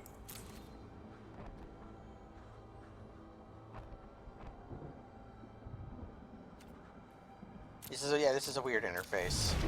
Bye. Womp. Alright. So, first striking 7/7. If they block with everything, we eat their Ceratok and they fail to kill it. I think we just eat their snare spider and move on with life, right? Like, Yeah, that's probably what's going to happen. They're going to put the spider in front, activate their Grizzard, and then... okay, they're Grizzard first. Because maybe that informs the decision more. Okay, I love that. Cromp. See, now... Now we have alternate win con spotted, Yep, where our destroy target planeswalker spell also says destroy target player. And Tybalt's Rager's still in play. Like, Yeah, so Tybalt's Rager, they're at 6. yeah. And we have Nahiri as like Nahiri's first strike is going to be around for a while. They don't have an offensive way to get to it. If they came... Like if they attack, if they go after Nahiri right now, they probably die because of it. They didn't... This is a different opponent. They don't have the Gideon thing. They have the Liliana thing, which is just sack a creature. So we can just sack Lazep, Reaver, Tybalt's Rager, probably Reaver. Yeah, the Reaver I think is much better to sack. Just give me a second. Okay. Okay. That does disallow us from killing any of their creatures. I'll come for you next. Alright, Nahiri.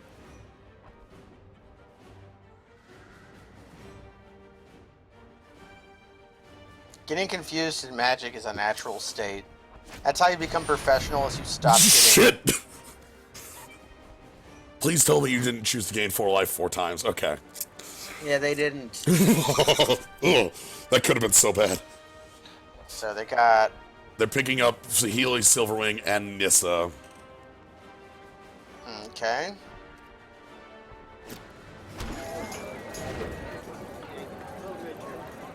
Why didn't they go for game life? They don't know we have Catharsis. Yeah, they do not know that we have... Okay, how do we best do this?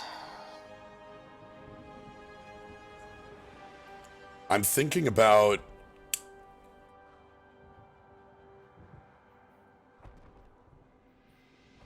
Cruelty on Ceratok. And that lets us see what the top card of our library is. And then probably just in with almost everybody. Yeah, I can see that. So let's... As long as it leaves double red, I don't care. No.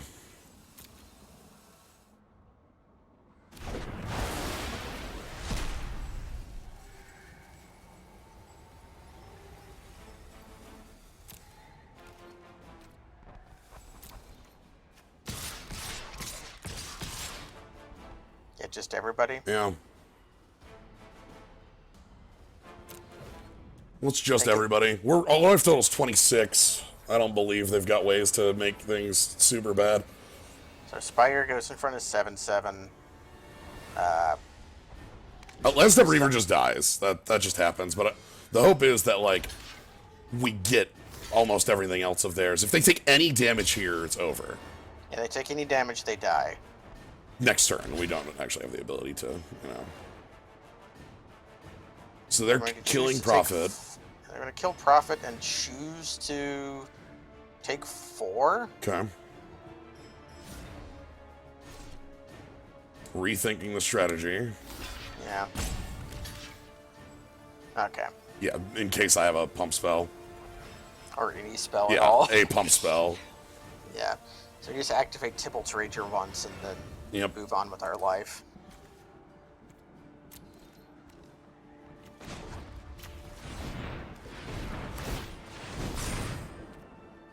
And then they take 4, go to 3, and then this game ends on Mar on tap. Unless they play Teo.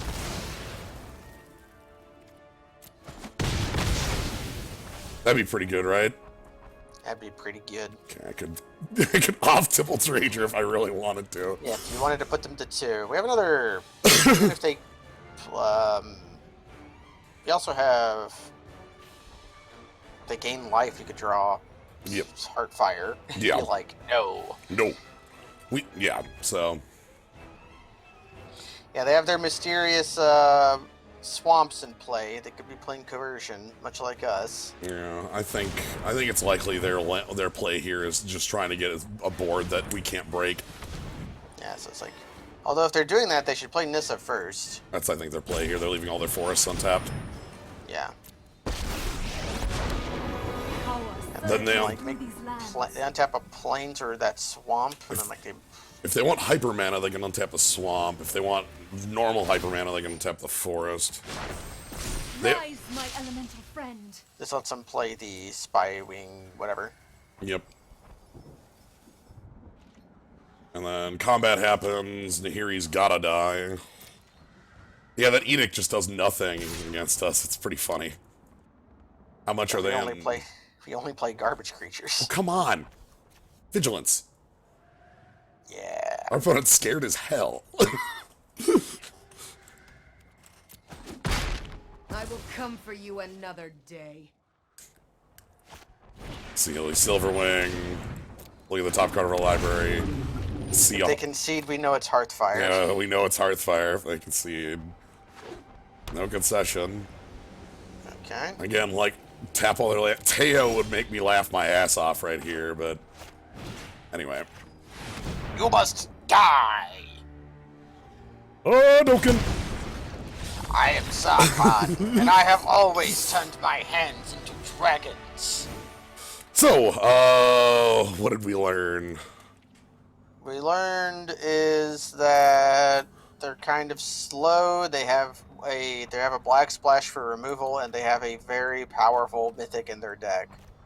Yeah, I'm kind of thinking Price of Betrayal, or yeah, Price of Betrayal might not be worthwhile in here. It is better. Because it doesn't kill Nissa, Yeah, but it does kill their lands after they activate Nissa. Yeah, the best of one doesn't exist at the moment for War of the Spark. This is best of 3. So we could get rid of the Betray. What are we putting in? Just like Iron Bully or like... Tithe. Actually, Soren's Thirst seems terrible. Yeah, I hate that card in this match. So maybe Tidebearer Giant. Okay, like Price of Betrayal out, Soren's Thirst's 1 out at least. Maybe not both, but like...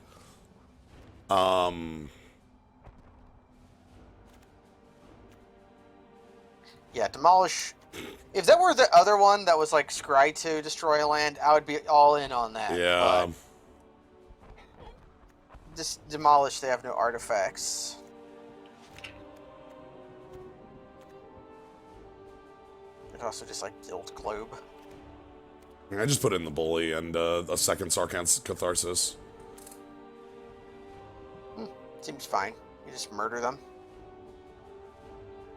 Demolish is approaching as playable as it possibly can be because of their New Horizons and Nissa. But even so, I'm thinking about it. They do have artifact flyers. It's not like they had 0 other targets. Maybe. Okay, they do have the artifact flyer. I kind of like that better than like either Soren's Thirst or maybe Iron Bully. Then Okay. back to Teferi. I think I might have got caught with 41 cards on my pants. Let's see what happens. I do that a lot, Like, and I'm not afraid of it. I know you don't like it because it nice, matches poorly. nice. Hell yes, even the Heartfire's on. I'll take it. Counter We attack did not. 33. 33. We did not get caught with our pants down. They're on the mole. That makes our toll even. Ooh, nice. And a creature. A castable creature. Amazing. Their edict still sucks.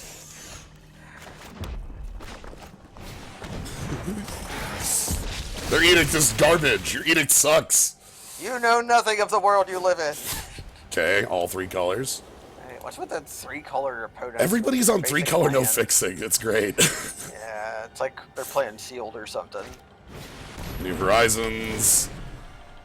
Did we put Demolish in our deck? Who knows? Yeah. Might attack. They did not. Cowards. Oh! Oh, Johnny 2. Okay, their splash suddenly makes sense. Although, no, it doesn't, because they were white-green. What's the swamps for? Liliana's. Well, they had Raised Dead and Diabolic Edict as their... Alright, how do I want to just kill this? Maybe it's literally just Obnick's Cruel on it? I think the cruelty is worthwhile to do so on it. Yeah. I'm pretty sure they're holding stone blanks, and this doesn't, and here he doesn't do anything. We killed Johnny 2 on Megs, and it comes to clowns. Yep. Remember when everybody tried to call that? Like, remember when some persons tried to call?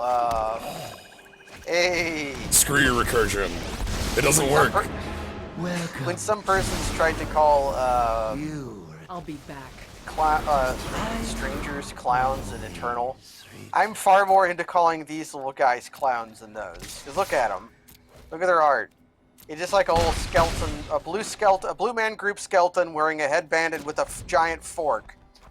Yeah, we got rid of their Ceratok. They're out. Okay. Hey. Ashiok weaves some dreams. They're gone. The exile from grave was relevant because they couldn't aid the fallen anymore. That went well. All right. Yeah. 2-0. We're still rolling on around. Yeah, Ashiok doesn't have a head. Let us rejoice at that fact.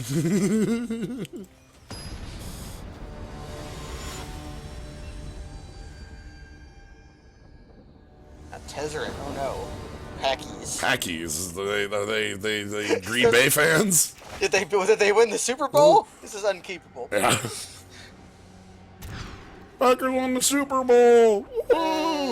Is this keepable? I might keep it. For the Scry? Nope. Can't keep you. So we need like any land to have toil on, preferably swamp. Okay. So I want to know what our opponent's doing. Swamps. Maybe like Island Bird.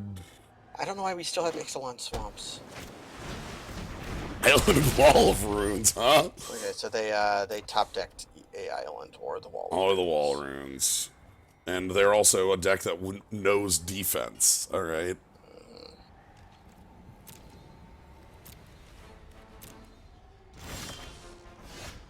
Alright. Where were you last turn, Dimetap? I just sent in the toil. I'm thinking about it. Yeah, they scry top. They scried top. We can play their Dimetap Reaper then. Like, let's... Their play on 3 can't be that bad. The worst it could be would be that, like, we chose somehow not to grab Narset. Yeah, Narset, Winddrake could be annoying, but deal with the ball. Yeah, like, we can Soren's Thirst that. That doesn't matter. Sweet, nothing. Okay, so they're doing absolute jack. Alright, show me what you've... Show me your moves.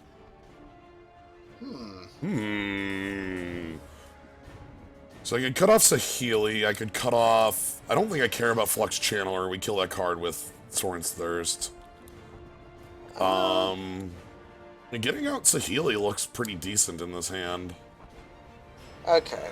How much loyalty is Saheeli? 5. Yeah. We don't have red yet. Yeah, so that's probably worth doing. And like... Because if they do play Saheeli, they're going to do that and nothing else next turn. And they have a wall in the way, so we can't really realistically attack it down. Yeah. So their hand is a lot of known things. See, Totally Lost doesn't do too much other than, like, get rid of our token. Herald is actually a bit of an annoyance, but, like, Flux Channeler we just kill. I don't care about that card. Even Herald we can kind of, like, trade halves of cards for. Sure. Like, we trade our army for their army, our card for the front half of that. Happy to finally find some red. We need a walker now. We need, like, I want a threat that's, like, reasonable here. I think I might just pass it. Yeah, I think passing is reasonable. Like, if they go to totally lost something, we can... Interesting. Okay, so they're going to commit to the Flux Channeler this turn. Yeah. Scry top.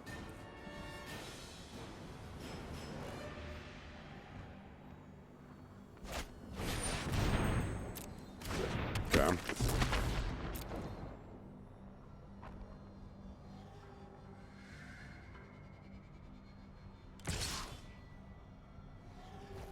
Do I just take that 3?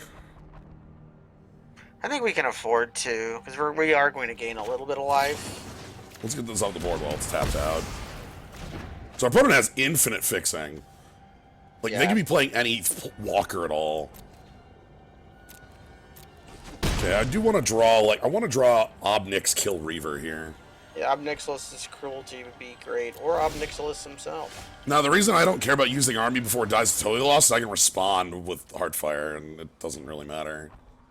Speaking of, do we care about Tybalt's Rager here?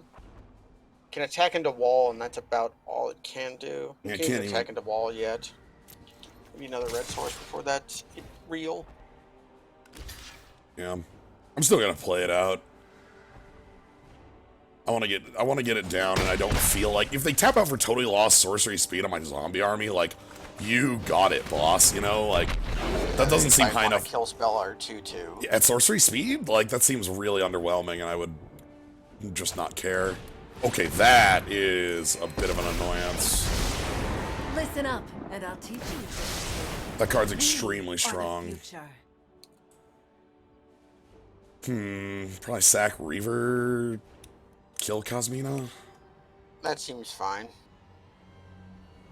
Because, yeah, that makes 2/2s, it loots. Wow, their hand is, strength, huh? Intimidation? I would have kept... I don't know. Okay, I'm just gonna... What's Cosmina's static? Spells cost 2 more for targeting creatures or planeswalkers. So, like...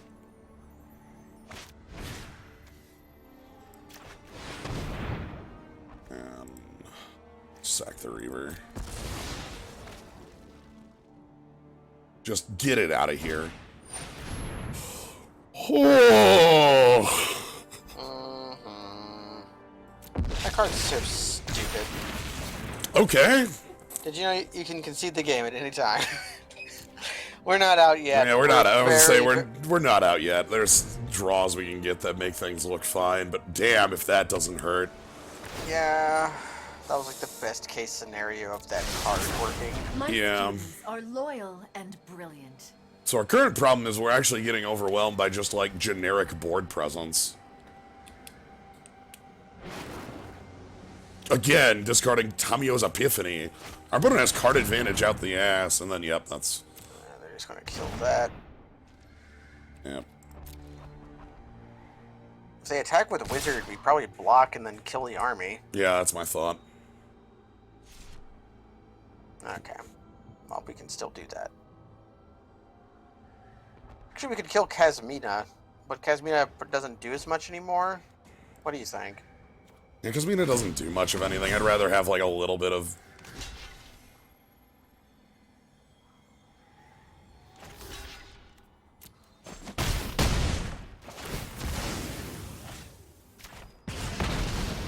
Because now we can just draw a big creature, or that. Do we have any, what's the largest creature in our graveyard? A 1/2 or a 1. Yeah, a 1/2 or a 1/2. Okay. Yeah. That doesn't seem. We could draw it and play it, but that's not super good. You could also give us a scry. We need high upshot plays if we're going to. Okay. Yeah, that's an annoying card. Okay.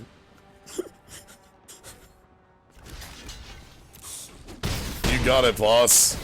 All my spells cost +2, which is like worst case for this card now.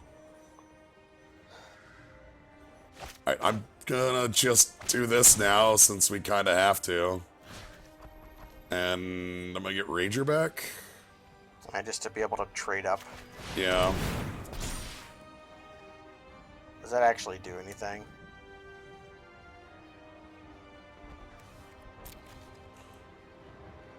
$23.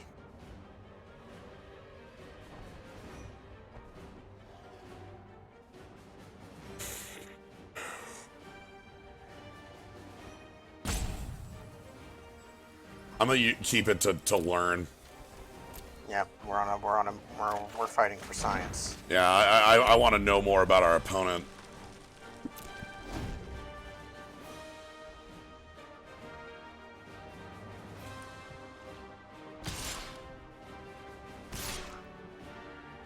Because we're dead in 3 here, but... Yeah, because we're taking 4 damage a turn.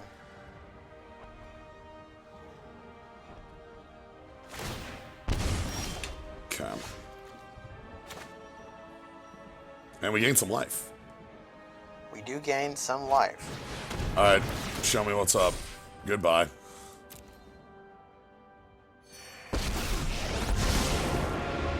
Beg for your behold. I saw Price of Betrayal and a bird in there. Yeah. So we got Price of Betrayal, Bird, Soren's Thirst. Okay. I think they're just flat blue-black that's playing some fixing in order to make, like, Sahili, like, their mana geo just, like, ramps them up to the statue and also... Right.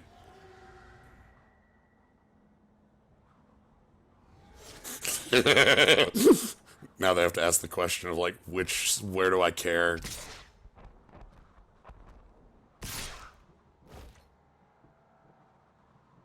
You could probably block the wizard.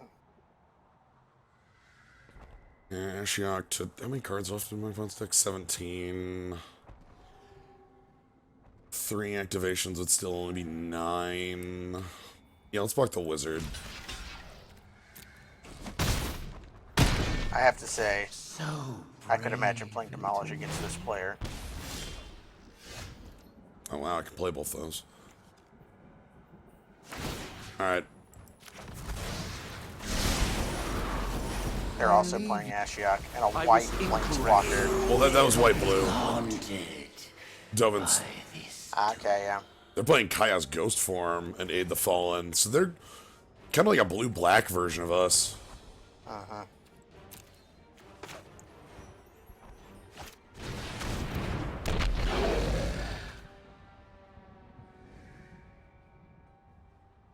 So we can... The Rager can, like, pump and block. The Initiate doesn't really do anything. Yeah, not yet.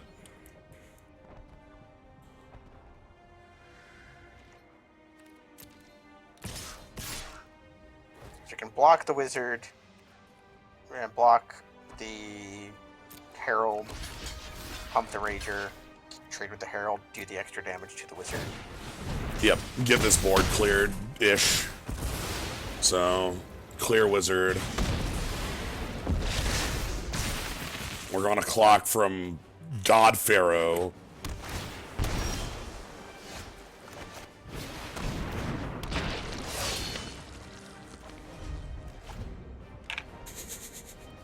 Opponent's on 11 left.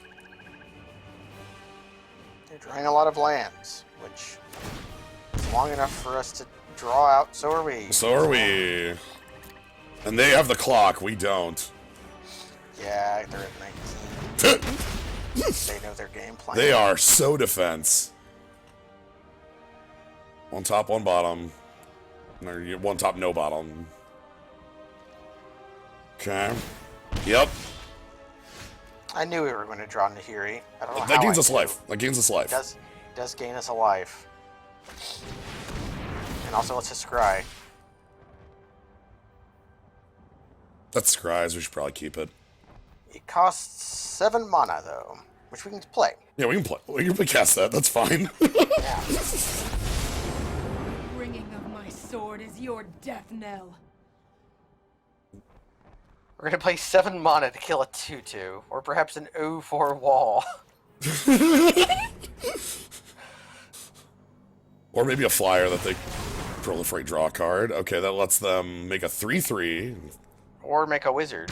Well, both. Or both. Because proliferate's a weird mechanic. Yeah, one's in the sideboard. Oh no! Okay, then I've got Jace. We can't mill them anymore. Look easy. Yeah.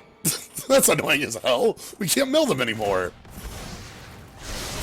Every day is a new. They got a Jace. Our mill plan is secretly their victory. What if... Wait. Look at their exile and read Ashiok real quick. Does it say target opponent or target player? Target player. And they milled themselves. God damn it.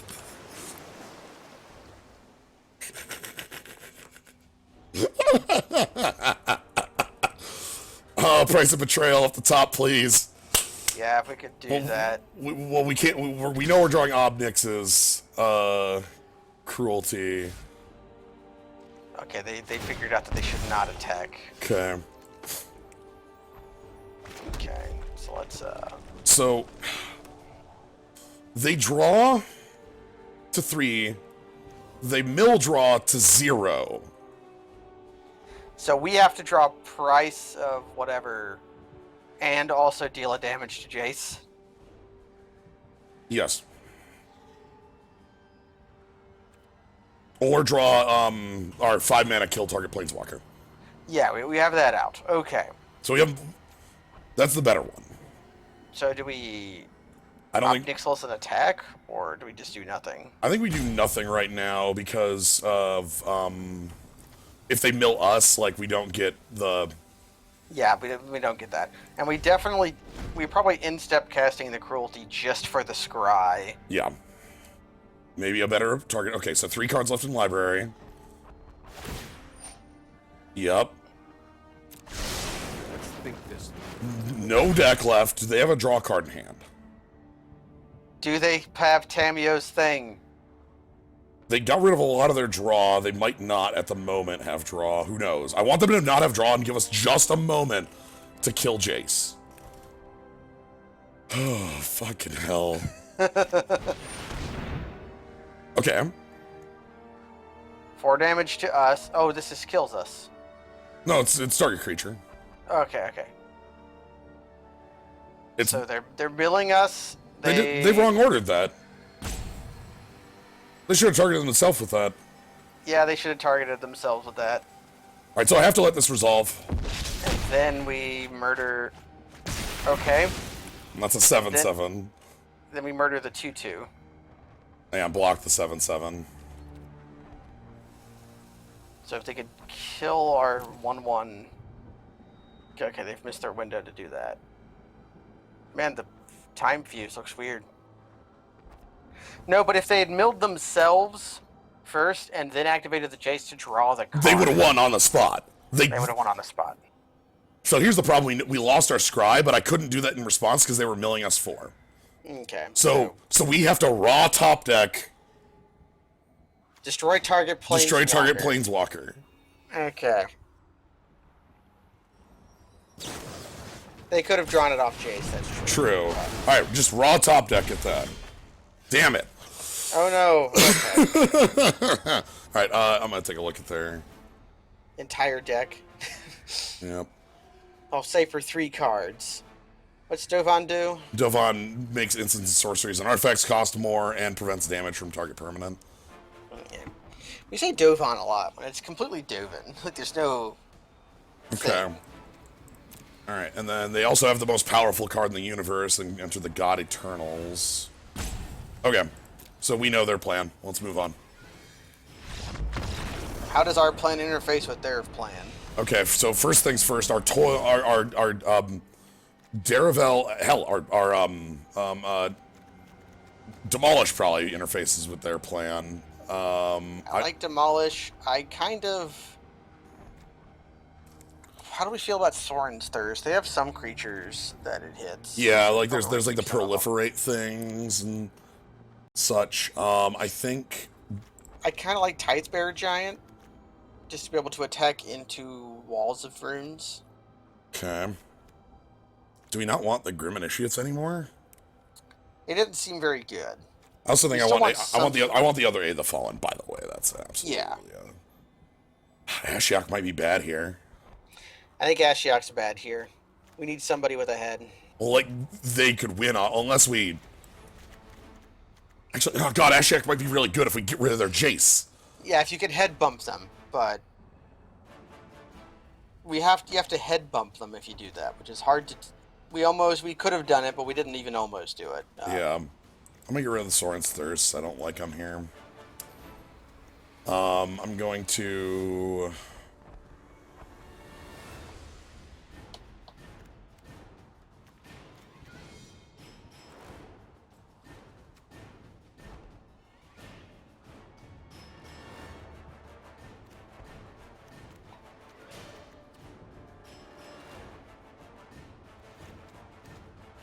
Just to be able to attack past walls. Yeah. One initiate out. No, this doesn't ignore their walls. It's power, not toughness. Mm-hmm. It's the opposite of it's almost that card's almost like the opposite of Iron Claw Orcs. Okay. This is real interesting. I am impressed by our opponent. Because not only could they, like, mill us, they could mill themselves.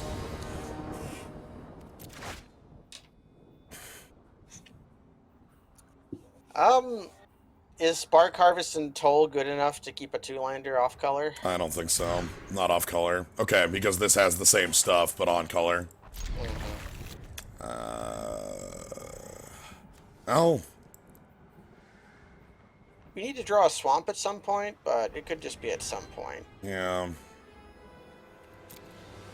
I think the Scry there is fine, just to be able to Yeah, I kind of want to draw get... playable spells. Yeah, I kind of want to get... And they already have the wall, so... Like, the 3-2 doesn't go very well against this thing at all.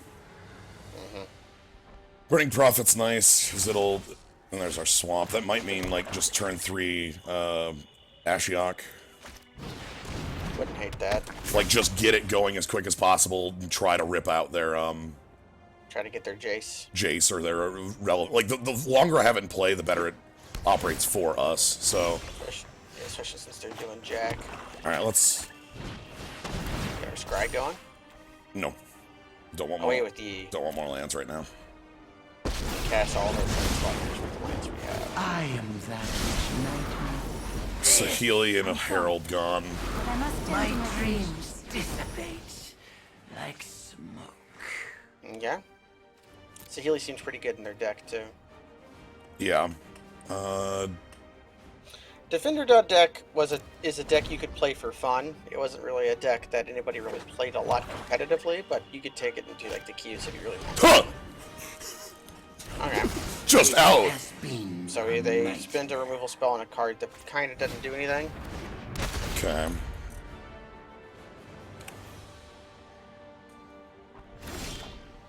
Alright, I want to get things rolling here. Let's see what they're holding. I do not want another Burning Prophet right now. Take this con. Yep. And now we just need to draw Pixelis. Yep. Or really anything at all. Okay, so they're also pretty... We're both pretty empty. They have a little bit of Scry to help them, and we're both fully up on mana. And if any spell we draw is that's pretty good. Yeah, that's pretty good, because again, it gives us the Scry from Burning Prophet. Yes! Hey, we can sacrifice the Yeah. the fingers. That's beautiful. Today I craft my victory. Ooh, I'm liking this. We got our draw engine going. Also damage on our opponent. They're gonna like Totally totally lost. lost Saheeli. So they could totally lost the thing we target with Obnix. But, anyway, Obnix. God, this is hell triggers. Do they have a counterspell? I like it. Yeah, that's actually really big. A scourge of worlds. Okay, Okay, target our new token, yes. If they want to totally lost the token to prevent this, So then, Your okay, I bones guess not. will read as omens. good. So you got a value engine set up. Yep, Heartfire looks great. Also, we have the beginnings of continuous damage. They have a lot of draw spells, so these Obnics might, like, work out in that manner. Don't remember seeing a counter for them when we looked in their whole deck. They, like, I thought maybe they would have... Okay, so there's the Sky Strix. They have one unknown, they have no unknown. So they can cast their totally lost, but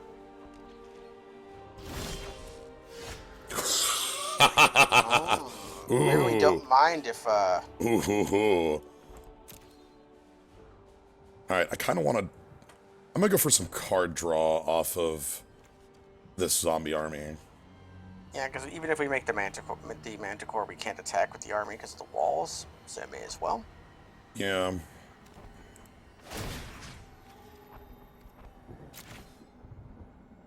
But the Manticore can attack. Manti can't attack. Is ideal for divination. Okay. Like having Price of Betrayal in the pocket. Alright, so Manticore... I really do want to get, going with, Ashiok against our opponent right here. Alright, but we have good aggression. We've got... This is gonna die, but we'll be able to pick it up. Yeah, if we want to.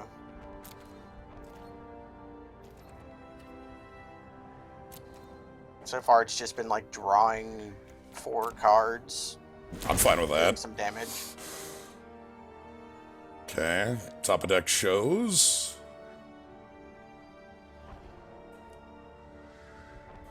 Yeah, I'd rather pick up the Ashiok as well. I think the Ashiok gives us a lot more power against our opponent when we can start, like, milling them out. We also are holding, like, Price of Betrayal and for... I think the walls make it so that it's the correct axes on which to attack our opponent. Yeah. It just means that they can head bump us with Jace if they can like play it at the exact right time. Right, but, like, they would have to play it at, like, the moment where they're about to, like... It's funky. Wow, they left my Obnics in play. Interesting. Want to blow up one of their lands? Or perhaps their mana geode. I like Scry. What else are we doing if we're not doing that? I like that because it gets us 1/1s as well. It's forward board position, and we could Aid of the Fallen cast Ashiok, but that would let it get beat up by the Strix. Well, what I would do there is I would Heartfire, sack Burning Prophet, which maybe we just do that. Maybe even sack the Manticore after we attack. Okay.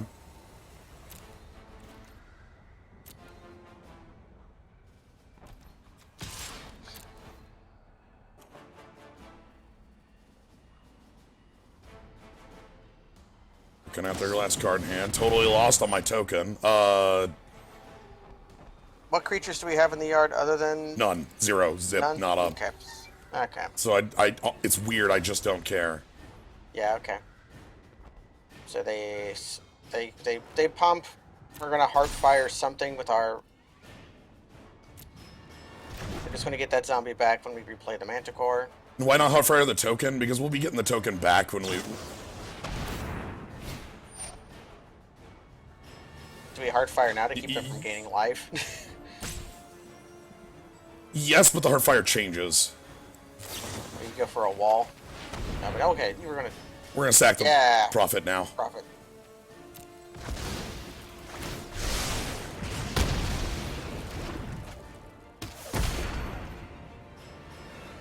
Now our attack hits.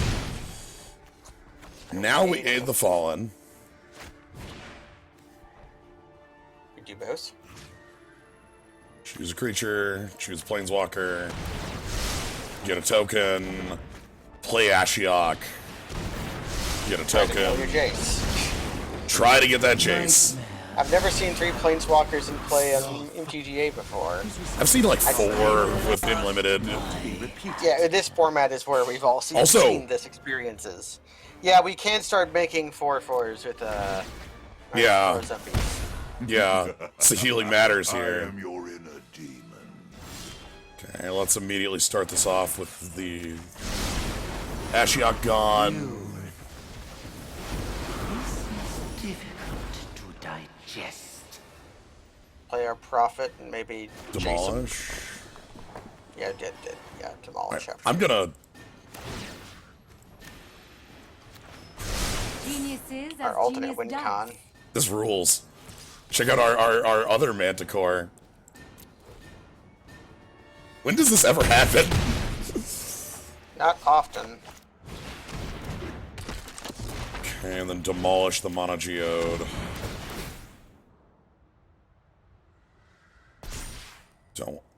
Don't care Not about that. high enough impact. We get another 1/1. We blow up their Geo, dude. And we have got Price of Betrayal in the pocket. And we keep getting our Obnix damage. Knowledge is not without price. Look at our Walker Suite finally doing what like we kind of intended for the deck. Alright. Cosmina. Join my order. Unity is focus on what matters. Try not to think too hard. Bop. Bop. That just kills them. Just a small headache.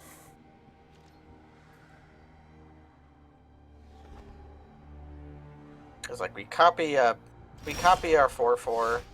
Hey, the Fallen. You can't cast that spell on their targets. We copy our 4/4. Probably Price of Betrayal their Casmina just to get the power on Burning Prophet. Yeah.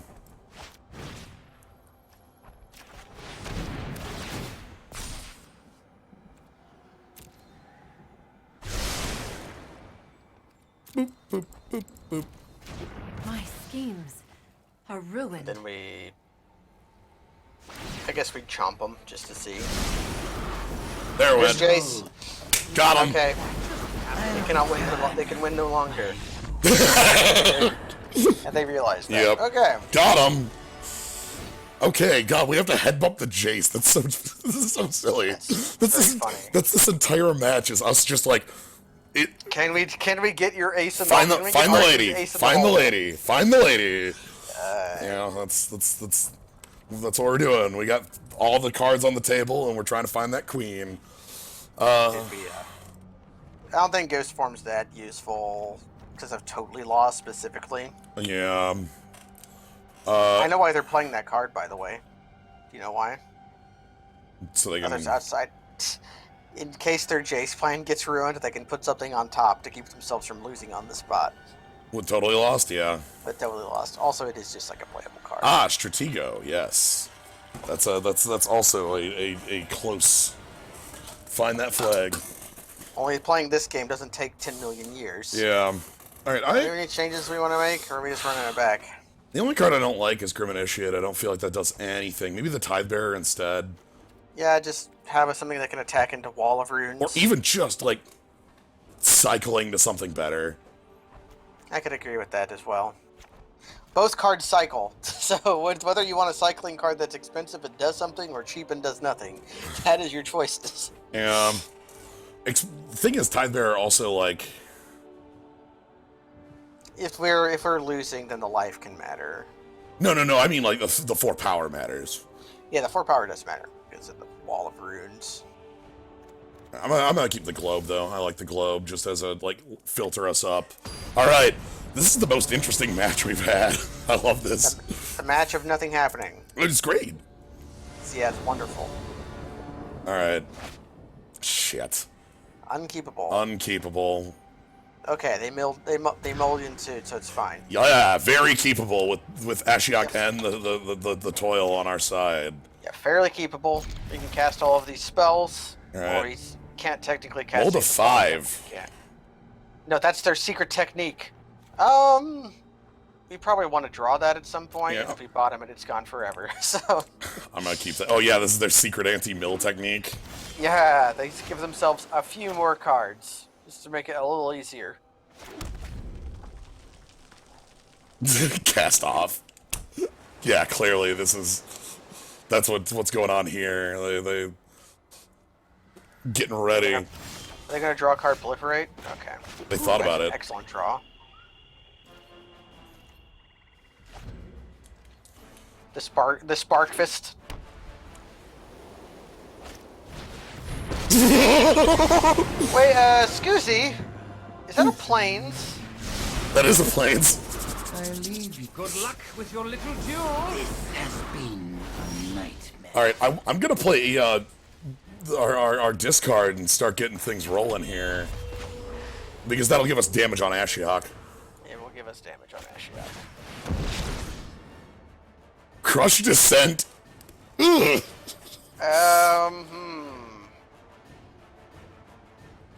I think we take either Crush Descent or the Aid. I'm gonna get rid of Crush Descent. Aid's a good one as well to get there too. But thing is, like, we have Ashiok. Aid is Yep, worthless. So Aid is worthless. Although they can Diamond Tip in response. Yes. Make themselves hexproof. Yes. And what are we down? Burning Prophets. One of our aids, which we have the other in hand. Alright, We tech Ashiok first? Just so they can't block our arm. No. no, they can't cast that aid. Okay, so they're holding Diamond Tep coating, right? Yeah, and they could use that to, like, go hexproof and make a 1/1 block. Like a 1/1 blocker. What if we... Let's attack Ashiok first. Yeah, if we attack Eok, they can flash in a 1/1 blocker, which I don't think they. Okay, they totally did. So now we just don't play Ashiok this turn. Right, because they're hexproof. Yeah. Okay. Things are fine. Things are fine. Things are okay. Like, we still have 21 cards in deck, and our Ashiok will undo the shit! Okay. That's fine. You've already lost. Yeah, it's just Spark Harvest, kill it. Don't know it yet. That's totally okay. I really need to get rolling on my stoppers, though. That's the best top deck they had in the game. Right there. Okay. Jason. But they have Aid the Fallen. But Still. no black. No black. No black. And if they don't cast it, Ashiok exiles the grave. Don't draw a black source. Draw Rupture Spire. No! No! No! I think that loses us the game. If they go for it right now, if they wait a turn, we're okay. I think they just slam it. I would slam it immediately. You remember your night. I think they would mill us. Like, this Ashiok's gonna mill us out. So I need them to pass. Nope, they're doing it. Damn it. I don't think we win here. I think we lose immediately. Yeah, I think we're dead. Because, like, we can't stop the Ashiok. We can't... Well, like, the thing was, we couldn't even have used, like... There was a point where I was holding my Spark Harvest and I couldn't use that on that Ashiok because they had the Lazotep plating. I think the one juncture we had as a choice was whether to play the Ashiok first or the Coercion first. Yeah. But it was correct to play Coercion first. I think this specific game might have played out better in the opposite order. I don't think so. I don't think it would have mattered at all if this Ashiok is in play. This doesn't do anything to like further our game plan. Whereas like they could have countered Coercion if they would have untapped. Manipulation of the And if they mind. counter Coercion, we don't even get the 1/1. How you play. Yeah. and your destiny. I think it would have accomplished similar, but this is all like 2020 hindsight things. So I know, we can I- debate the academic. I know. I disagree You're- heavily. We're. What I'm saying is we're able to debate that. Sure. We can clearly see that this is not good. What's happening here? Yeah. But it certainly was correct to play the Courier first, even in Yeah, like, because I don't... in a like, vacuum. yeah, because I don't think our Ashiok forwards our game plan enough to move things along. Damn, that Jace killed us, though. Like, that coming down on actual turn is just... No, Spark Harvest is a sorcery. I thought about that a lot, but no, like, that's Like, I needed a way to get the last step down without that happening. The history of this world And first is one damage. of conquest. Bam! Suffer the You can't have perfect game. dreams of the damned. No fraud detection warning here. And we are out of cards. You will be Just haunted explode immediately. by this tool. It's a matter of give and take. 28 cards in exile. What a nice match. I am your enemy. Like, this is a game of limited. Yeah, this is. Who played creatures? Nobody played creatures. We boarded out most of our creatures. Yeah. Alright. That puts us on a 3-1. Oh, hey, theater orders. Let's keep. Fine Or no, card. sorry, 2-1. We need to. Let's keep moving, though. God. Ashiok. On we go. You know, we're Chandra, which is clearly not representative of what we're playing. I like it when that happens. This is a bit clunky, but I Yeah. think capable. I think Nahiri makes this fine. I want, like, a Lazatep reverb. Something to make this Obnix and the Spark Harvest real. I would accept a castable spell. Sure.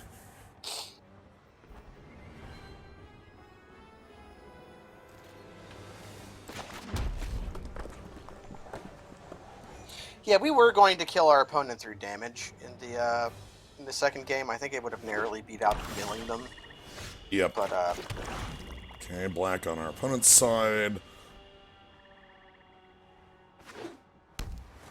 Okay. we're just going to do this again, huh? Yeah, Sky Theater Strix. That's fine. And I can't.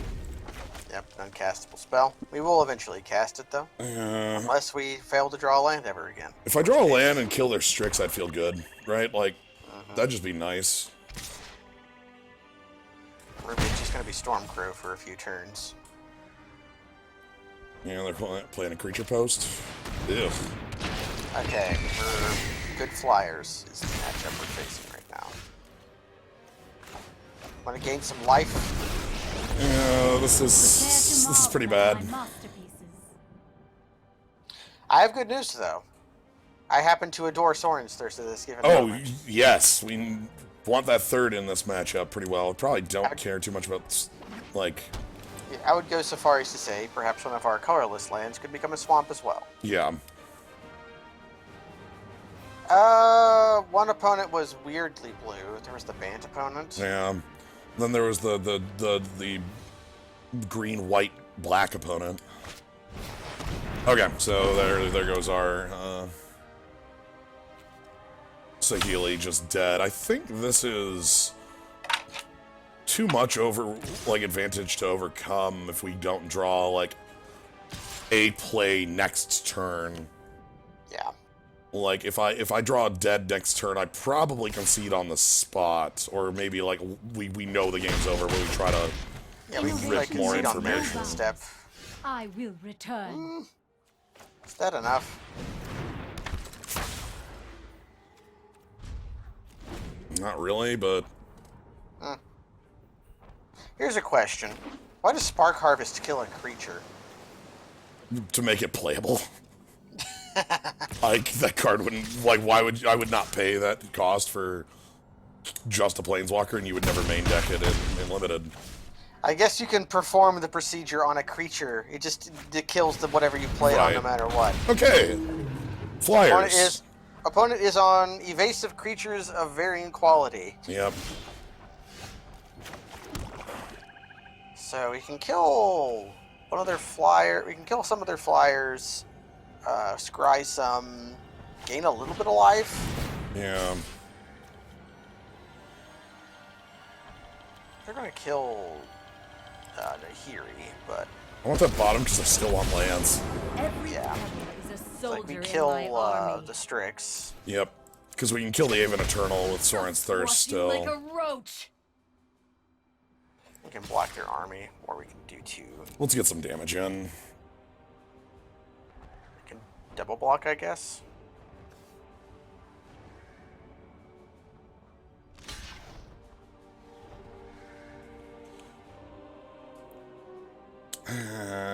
Like, the thing is, the only thing this is doing is like, okay, that's weird. We mind freaked them. Well, no, the first strike. Yeah. They know they can't make that play. That's why. But then I guess I probably shouldn't have attacked and saved that one.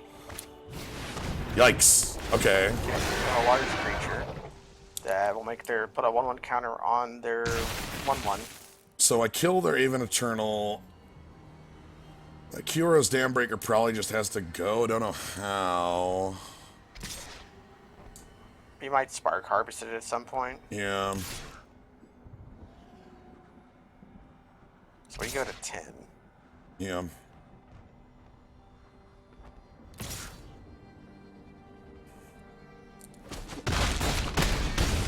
You kind of want to draw Vengeance Swamp. has crumbled. It's not Swamp. Kills their army. Does indeed. I think this might be a Herald turn.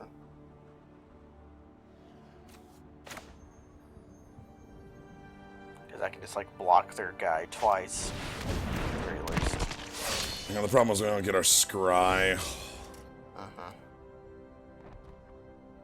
Also, Herald's pretty good with Obnixilis. We're going to Sorin's Thirst on upkeep. yeah. Okay, so 5. Soren's thirsting on upkeep to try to draw a swamp. Yikes!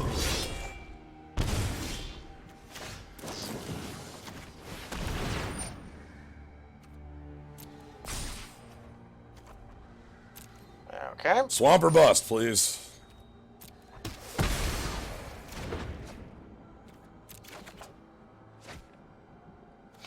Well, yeah, it puts you in full mode when you're up to stop. It's weird. Having played with Treasure Map a lot, I'm kind of used to that.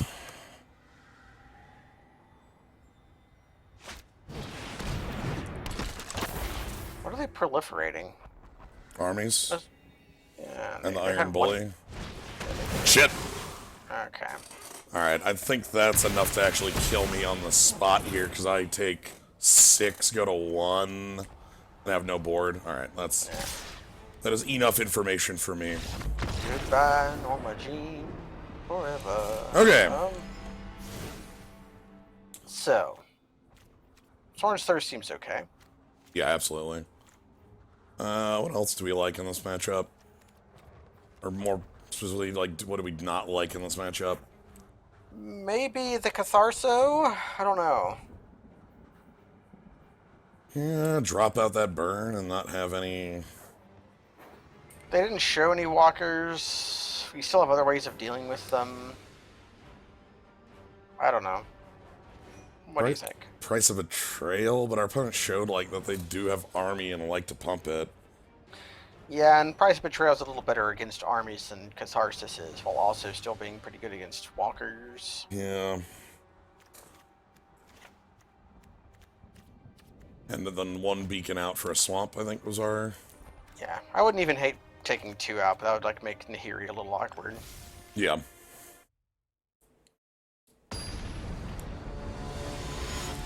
Giant might have been too slow, yeah. I feel like the advantage we need to take in this game has to be early. Hi, This has most of everything we could want. Wow, this is just every card I possibly want in kind of succession here, huh? 1 to 2 to 3, although Sorin's Thirst is a 3 in this context. Yeah. But that's fine.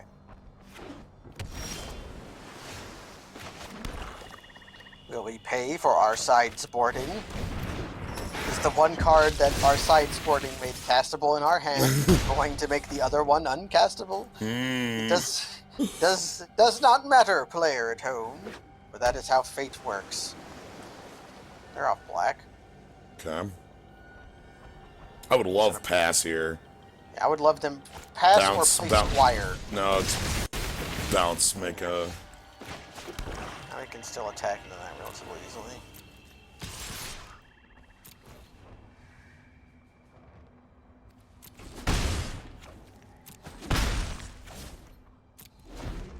Okay.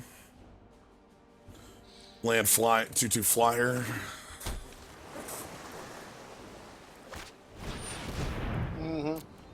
I've played Magic once or twice before. Which creature do we thirst here? The flyer. We could thirst the army and like kill the flyer. What? 'Cause you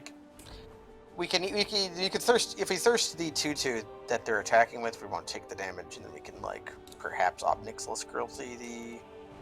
Yeah, but that 100% forces us to sorcery speed that no matter what we do next turn. And if we draw a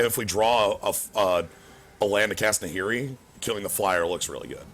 Okay. That's the big thing here is if we draw if we draw the land for Nahiri, this like we just kill this and then like we have 4 toughness on Nahiri still. Damn. Or we can just double block it with First Strike. Yeah. Or I don't care.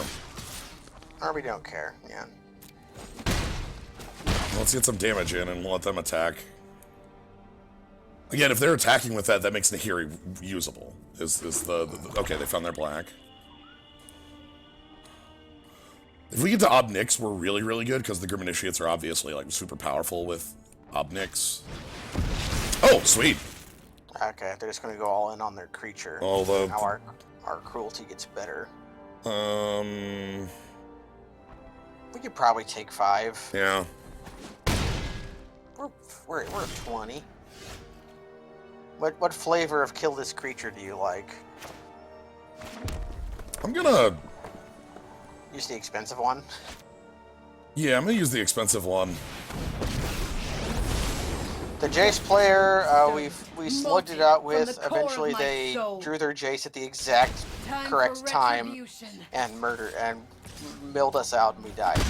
We lost game 1, won game 2, lost game 3. Yeah, it was a sweet match, though. So, I want to draw a land so that I can Obnix and start drawing real hard here. Yep. If we have cruelty to keep pressure on. Also, Obnix here is like time pressure, you know? Sweet. Hey.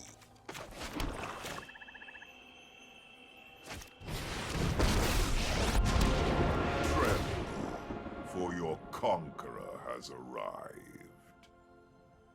Do we want to start our armies rolling, or...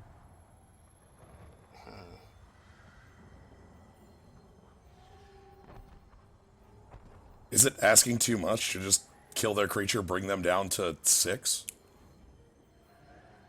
Is that too aggressive? That's fairly aggressive. I don't hate it. I would like it a little bit better if we were attacking with more than just 1 power creatures. Yeah, I'm gonna go for it. One can learn much from them. I like it because we're dealing so much Try damage not to to them. We're think going to be too dealing hard. more because they're going. Well, I also like it because, like, say they play a couple blockers, Obnix kills one, Obnix Cruelty kills another, and they die. Yeah. So, like, their plays here have to be pretty freaking powerful in order to, like, get out of this position. Clearly, they're going to hit their land drop, but what do they have that actually follows this up? Like, even, like, Enter the God Eternals isn't, like, too big of a thing, because, you know. They spy bug us. They're spugging us. Yeah, so... And if they try to diamond tap us in response, we can just cruelty it. Yeah.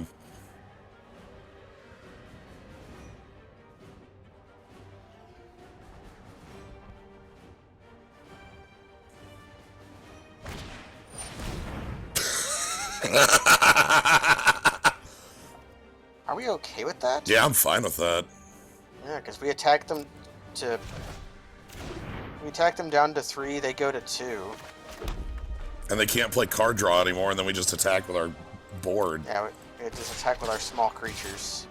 Because again, Obnix is this nice, like, continuous clock going on here, so... It was it was funny. I was gonna kill my initiate, and then I looked at our opponent's life total. I was like, hold on, like, yeah, okay. Yeah, we've had multiple games where activating Obnixilis on our opponent was a good thing, and That's weird. That is a case. It's a corner case. I think it's less of a corner case than expected. I think there is a, like, because of the aggressive damage on it, it makes it more reasonable to go that route, right? Like, especially one of the other things that makes it really dangerous is, say your opponent only has one creature. You Obnix, kill it, they draw 2, take 2, you attack with your team, and then they take a third off their draw. They can't just, like, play one creature go, because you'll just do the same thing. Game. Yeah. So, thinking about anything here? wondering if Catharsis is worth it in this matchup, or if other things are. Nah, let's just roll. Heartfire's our Catharsis. Yeah, I couldn't think of a bad card we had. Yeah.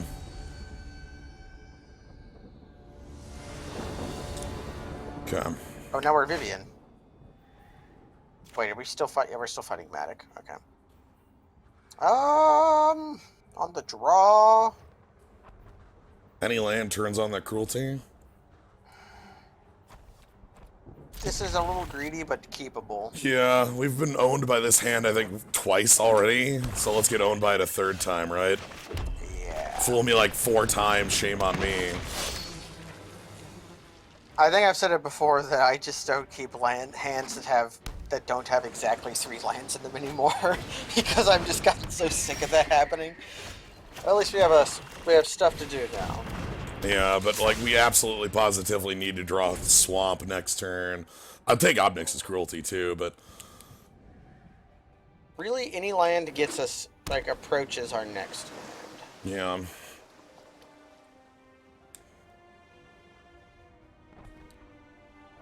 Bouncing my Prophet. No, killing my Prophet. Okay. My statement about lands is no longer true.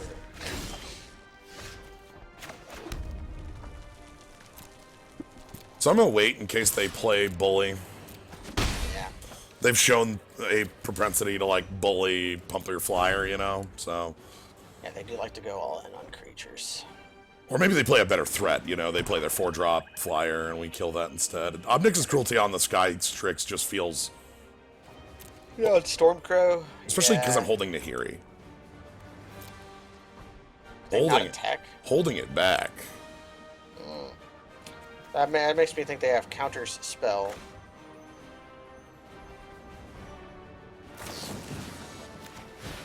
You got a plating for me? No, they have counter Amass too, right?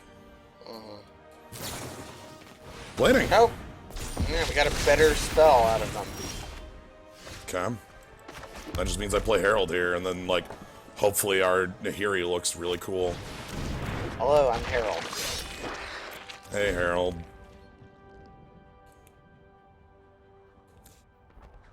Amass 3 could be a play here. I always worry about Enter the God Eternals.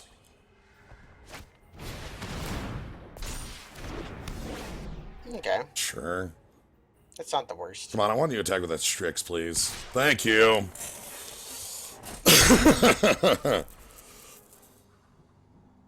And another Strix. Okay. Alright, let's, As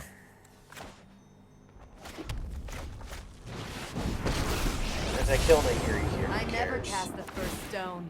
well, right, if We actually kind of invited. well, right, if Nahiri is kill 2 Strixes, Yeah. no attacks into their Strix.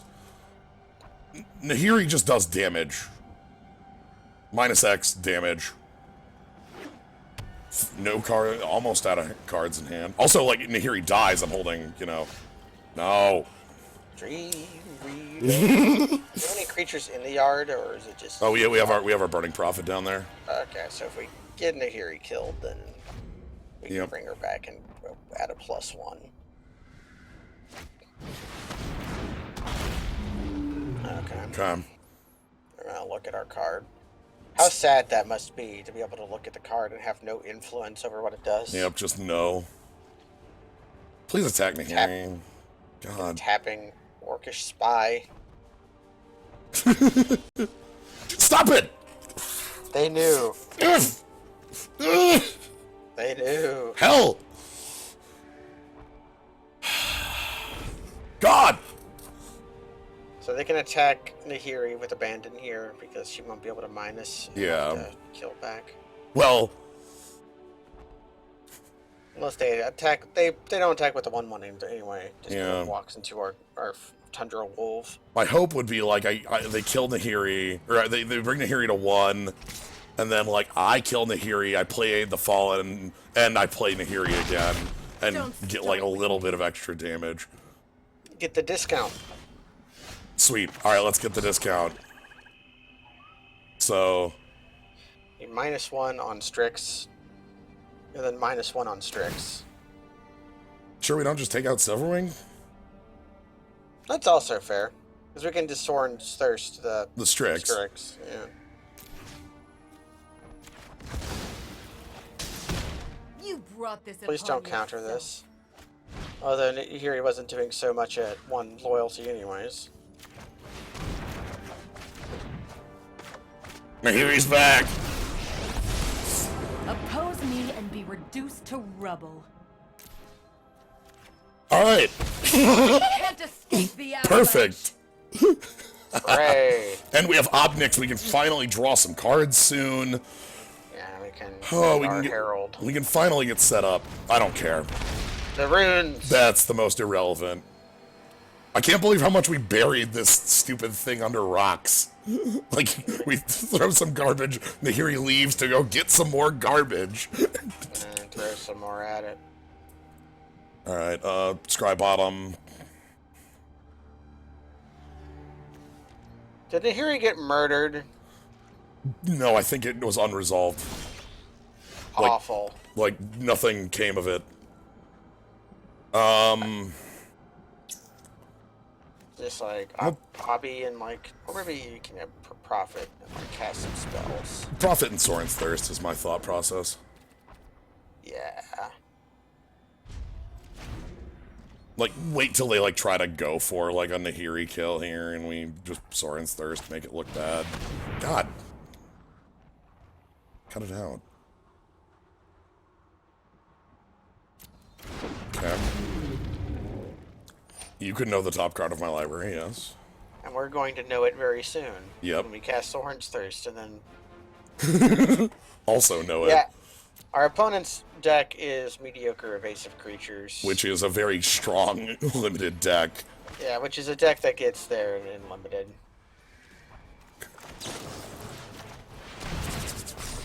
Yeah, no, no thanks. Okay, yeah. They no longer know the top card of our deck.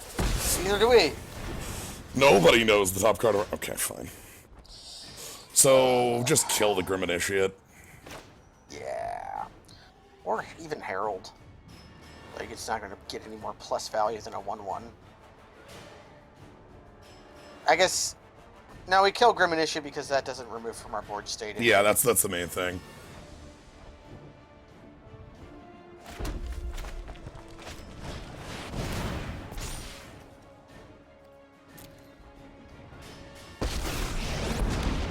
I may look like a demon, but I have the heart of a warlord. If others will learn from your mistakes. Okay. Okay, I can Spark Harvest their flyer next turn. I am your Like inner attack. demon. Yeah, we can actually start getting combat going soon. And they have to attack Nahiri here, because if they attack Obnix, like, Sorry. things get really dumb for them. Oh, hey. Do I just want to, like, Nahiri -1 and, Soren's Yeah, Thirst? save our hard kill spell for a hard kill. Yeah.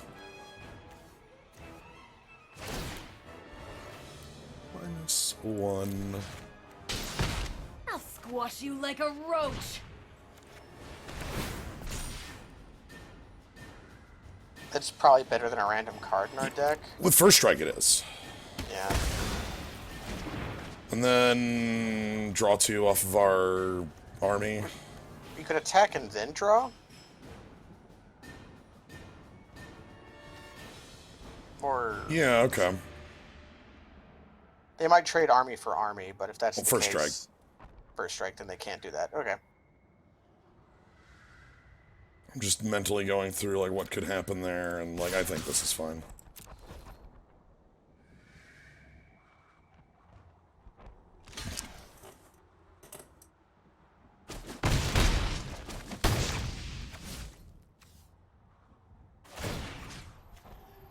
Yes, of course I want to target my zombie army.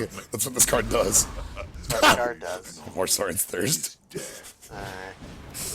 Alright, we get Ashiok down soon. Our opponent's at 23 cards in the library. If we can keep a defended Ashiok, we win. Yeah. We have our win choice of Tybalt's Razor as the Abyss, or just getting rid of their entire library. Right. Knowledge is not without price. You just gotta find a walker better than either of them to tell Soren and Nishiri to cut it out. I get, okay. Sure.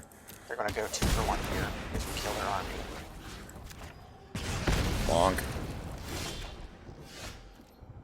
Oh, I like this. This is pretty good. Show me the intel. No. Yeah, it's not as good as a random card in our deck. Huh! Indeed. Okay. They are on bricks. Let's, the other reason is that we had... Yeah, that's no longer as good of a They'll thing. cast any plane they draw. Okay, wow, we got 2 walkers off that? So there's a lot of talking happening. So when you mill a walker, it says it's Deathline. Obnix and Cosmina. That doesn't make so much sense because of... I feel like the lore of Magic has gotten a little confused of late. Your library in, like, your Planeswalker casting spells thing is more like your contact list. Try not to think too hard. So, like, the cards just represent your ability to bring forth those powers. So we Sure. didn't actually Well- kill Obnixilis there. We just... Let's keep doing this. Yeah. Although I think they've stopped doing the thing of, you are a planeswalker, you the player are. They haven't enforced that in a while. That hasn't been a thing for, I want to say it, Like a decade. 15 years. Like But at that. the same time, they also designed planeswalkers to be like another player came and sat down at the table. That was the original, like, conceit of them. So, like, it was another thing like you. I don't know. What I'm saying is milled cards aren't dead. Small headache. God, Ashiok is putting out effort. Alright, so we got Saheeli. Let's, I leave you. Remember your nightmare. Oh, the tutorial of this game is telling you that you're a new planeswalker. Oh. oh. So they forgot about it for 15 years, but we're back, baby! Well, I think Duels of the Planeswalkers also had that going on. Yeah. So, okay, maybe it's not as, like, see, I think of it as, like, 7th edition. Yeah, I think of it, I do too, back when Magic was still like Mage Punk. Back when Urtai was like a thing. Yeah. Suffer the dreams of the damned. Alright, our pile of walkers. Yeah, we got four, we got four of a kind, or whatever the opposite of that is. What poker hand is 4 unrelated cards? Because Straight. That's where I played. No, those are in a row. Like I had a 3, a 7. I had a 3, a 7. Okay, see, one of the other reasons I thought that You Are a Planeswalker wasn't going on is that whenever we've brought that up in the past, people will, like, shout us down and tell us that isn't true. Yeah, they might have done that like 5 years ago. And I don't like, know. We just never brought it up again. Shrug. Who knows? It's all bad. None of it matters. Who cares? I'm in. Yeah, we got Darvel and Toll. Our opponent is on a... But opponent being on the mulligan makes both of these cards slightly better. Yep. And we have no idea what they have going on. They're just born in the year 1990... 67. 1967, yep. No, 1996. 1999-67. Okay. Looks like they're on the blue-red, like, spells plan, which is one I like. So I think, okay, here's the reason why they probably paused on the "you are a planeswalker" thing, is when they intentionally made planeswalkers less powerful so they could make cards of them. Because, like, player-style planeswalkers were like Urza-style planeswalkers, which is why players can do more things than walkers can in the game. What do you think here? leave them with Heartfire, Chain Whip, Manticore. Daravel will take care of the rest. Take their cheap card. Yeah, take their cheap card that counters our army. Because if they want a 2-for-1 themselves to kill Darvel, that Darvel is like a 3-for-1 anyways. So like, yeah. who cares? So I'm just gonna start working on their hand then. Do we leave back to block? Yes. That's what I figured. Because I want their hand more than I want. To make this quick, I'm bored already. He's not Dave. He's not a skeleton. Davriel. He'd be Dave if he was a skeleton, but You! he's a Vimper. Okay, we got their Heartfire. Okay, so now they can't make that decision. Interesting. So they want to draw land and then play their 5, right? Like that's their hope? Yeah, they're hoping that The land 5. All right. they got their hope. So I'm going to block. Which means we want to draw -5, -5. I want to draw red. So I can minus, get their invading Manticore, and then Heartfire. Yeah. All No, right. we don't get that. Well, We can double Soren's Thirst to their guy. yeah, that's I think what's happening Terrific here. thing to waste. Are you I mean, I don't hate that. We've gotten 2-for-1s out of them, so All right, Soren's very thirsty. Okay. Here's what sucks. Opponents on no cards. Struggling? We need some red. yeah, we are also on no cards. Yeah, we're on 4 cards that This looks like 4 wasn't cards, but our part of opponent our can top deck promise. real things. That just picks up Dav. That doesn't do anything. No, they're hellbent at just playing the rack. Crap. Terrible. That's the worst. And now we're... Okay. God, and we had such a good start, too. Yeah. And Jace comes here to ruin everything. Okay.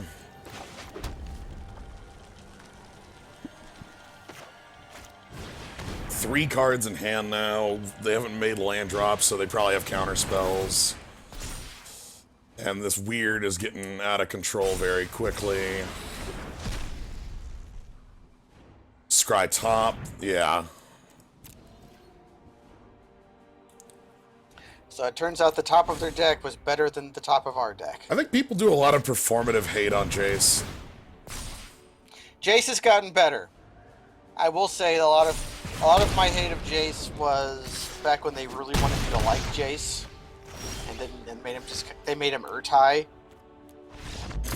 And then when they made him into Coffee Jace, and like Buff Sailor Jace, when they thought about Jace. All right, Soren's Thirst sucks real bad in this matchup, by the way. Yeah, seems pretty terrible. It's only good against their, like, weird, and that's only if it's never been pumped. That's what Bad thing is it makes up a fair amount of our removal suite. Yeah, and we don't have, like, replacements that are good for it. I might just keep it still. Does he no longer sculpt mines? Well, in the sense that he doesn't have a standard legal card that everyone absolutely hates. True. Like I played standard during the period where Jace the Mind Sculptor was legal, and like it took them like a year plus to ban a card that probably should have been banned a year earlier. Like they were like it stopped me from playing Constructed. It stopped everyone I knew from playing Constructed. We all just stopped caring. Do we just like want a bad creature over Soren's Thirst? Maybe we keep like a Thirst in and like Yeah, I play think a we want- Dusk Mantle Operative. Or maybe like Iron Bully. Yeah, the bully.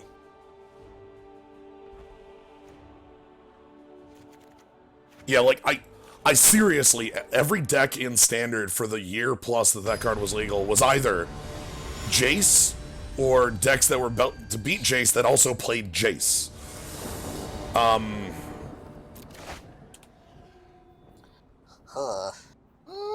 No, I'm following your rule. Yeah. Ugh. Ugh. Is this how it ends?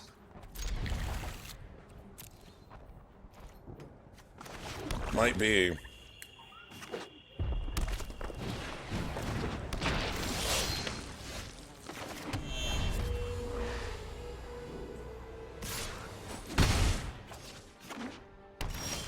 I do like Coffee Jace though. And we're finally gotten by our beacon.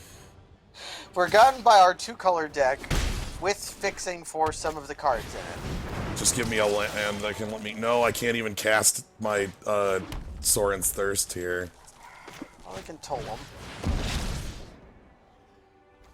If we take their spells, then they're just playing Grey Ogres, right? Alright. Our opponent has infinite Grey Ogres. Oh, this is scary as hell.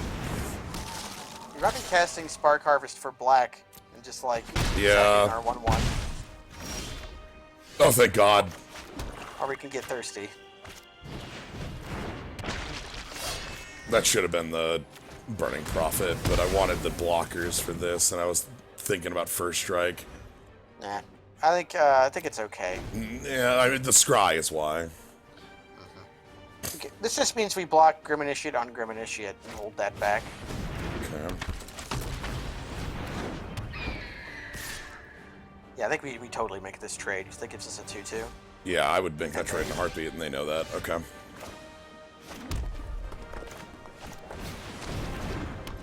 You want to cash in a 1/1 to kill a flyer or Spellgorger Weird. I'm gonna give it a turn, Okay. because I might just 5 for the Spark. Yeah, that's fair.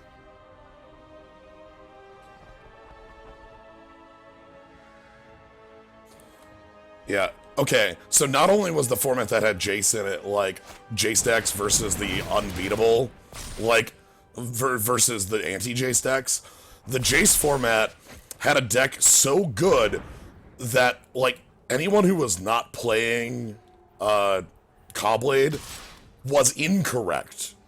Yep, you were basically You had to you play were combo. making a mistake. Wow, that is beautiful. So we can either throw the Prophet or the Initiate into the Spark Harvest and then hold up Op Cruelty. Casting the discount. Okay, we could just What was Cobblade? Cobblade was a deck that played Squadron Hawk, which is a card that looks innocuous, but is a card that gave it such consistency, it's ridiculous. It played Stoneforge for swords to put on the Squadron Hawk, and then play like Gideon Jace and counterspells. And that's the entire deck, and Ponder and like consistency pieces. And what it meant was that like it beat control decks and aggro decks. So the power of Squadron Hawk in that deck was that you had Jace Brainstorm Yes. with many shuffle effects. Well, not including even- including the Hawks themselves.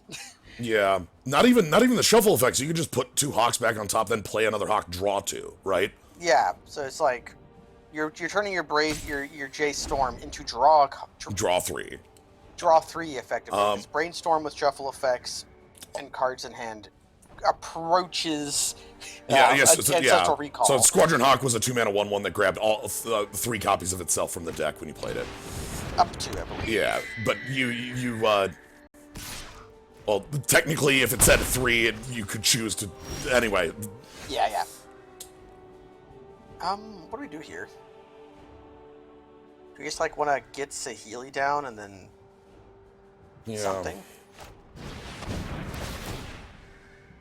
And Scry is a big part of this. Still don't want that. But yeah, like, the other part was that Squadron Hawk was in the deck a lethal threat that you had to answer because you played Stoneforge as another shuffle and search effect. And Stoneforge got you sort of feast and famine. So you'd attack with the Squadron Hawk, you'd tap out for Jace, attack with Squadron Hawk, untap, and leave up counter magic. Yeah. You also had, and for the mirror, you also had things like Sword of War and Peace, which if you connect with when your opponent has a tons of cards in hand because they have Jace in play, and it makes your creature immune to Path to Exile. Yeah. You deal billion damage to them. It was ugly. Yeah, For now.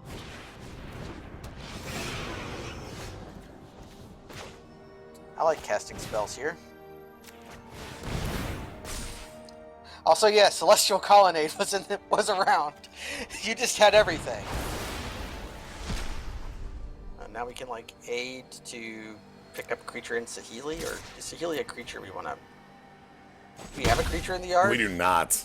I see. So maybe Saheeli's not really doing much anyway. So Yeah. let's just wait. Yeah, Colonnade in that deck. Like, there's so much that made that deck ridiculous.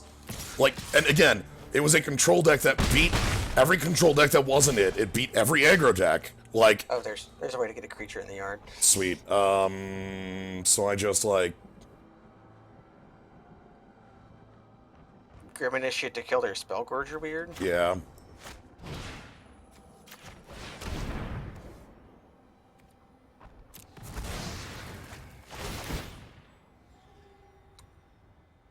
Do they have Diamond-Tap coding here? I'll take Nahiri, actually. Yeah, Nahiri's good. Kill these flyers.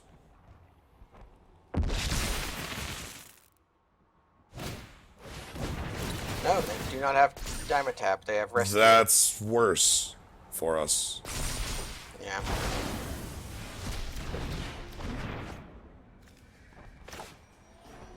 Okay.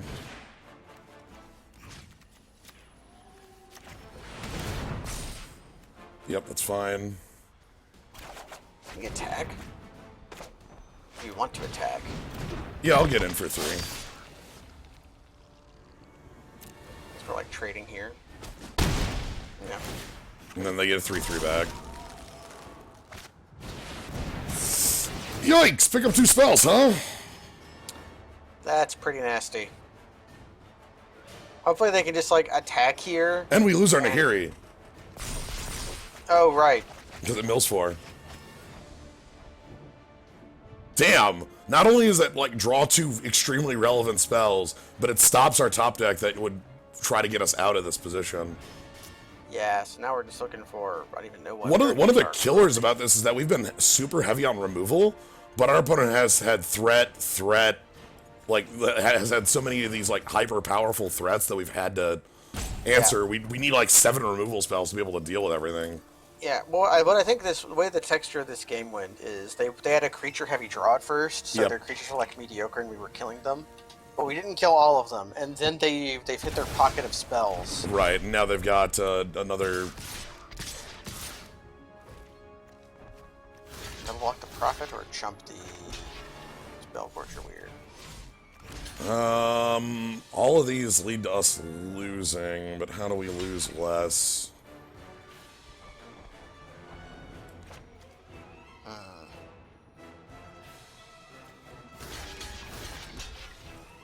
Yeah, it's Demir and Izzet are who are on Bond of Insight, which is in the exile because it exiles itself. Yeah, and it's the combo.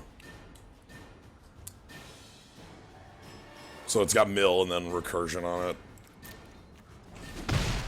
Okay, kill my army. I go to 4. I die next turn to them just playing totally lost. Yeah. Okay. So we put up the good fight, but then our opponent drew the Bombo.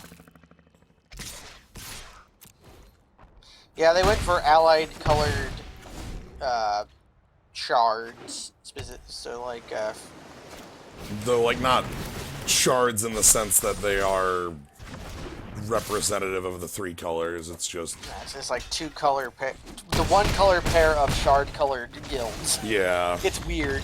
They would have to do a lot of them to get a full cycle. Alright, so we fought a really... That's the first deck I think we fought that I felt totally outclassed us. Yeah, that deck is one of my favorites, by the way, to draft. I think it's very consistent because you have a lot... Like, as you saw, like, the birds are threats, the Thunder Drake is a threat, the Spell Weird is a threat, the 1/3 that scries, and then all your spells are just removal and, like, good spells. Yeah, and I think one of the big tricks of it is almost all those cards are commons. Like, you have very few uncommons that you need to fill that together, and some of the uncommons are replaceable with commons. Like, Jace's Divination is as easily replaced by Tamiyo's Epiphany. So it's like... Yes. Yeah, they're the shards, but they're not, like, the concept of the shards. Like, they do not represent the Esper when you have a combination of the two. They are, like... In the sense that Esper is a artifact plane, they are just a combination of the 3 colors. Which, like, I realize I'm splitting hairs on that, but, like, the bond of tap your team, lifelink, tap their team, lifelink your team is not Esper, because Esper, in my mind, is artifact plane, Naya is 5 power plane, but they are the 3 colors that those represent.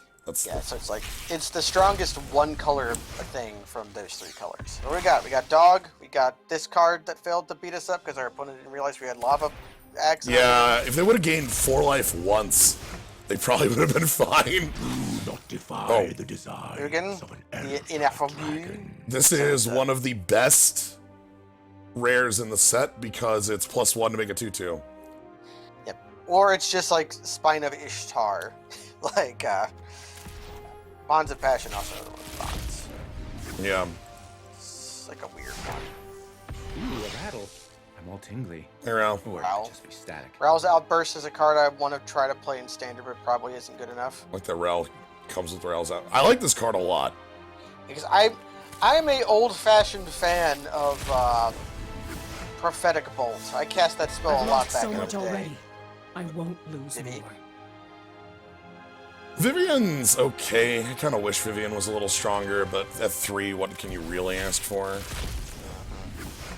You can't be Liliana to Veil every time. Every fight makes me stronger. You're gonna get your play set up. Yeah, let's get my play set of them going on. Okay. But yeah, Ugin, the other thing that makes Ugin so powerful is that, like, if you have pick 1, pack 1 Ugin, you're not color committed. Whereas if you have pick 1, pack 1 Sarkhan, you're gonna pick the Sarkhan, but you are color committed to red. You're gonna play red. I like that Sarkhan a lot, by the way. That Sarkhan's really good. I've got to play a couple drafts with it, and for one, my favorite is I had an opponent who was like playing Saheeli and just made a bunch of 1/1s and didn't read Sarkhan. Yeah, you should read Sarkhan. Yeah, Sarkhan has a text. I would pick 1, pack 1 Bolus. What do you think? I'm not a coward. What do you think the most powerful card in this set is? Pick 1, pack 1. Like, just any card. Obviously, the set. Try to guess. It might be Oogie. Because like mythics, obviously, are the part that. Let me. Can I filter? Probably Liliana. I want to filter mythic rare, and I want to filter War of the Spark.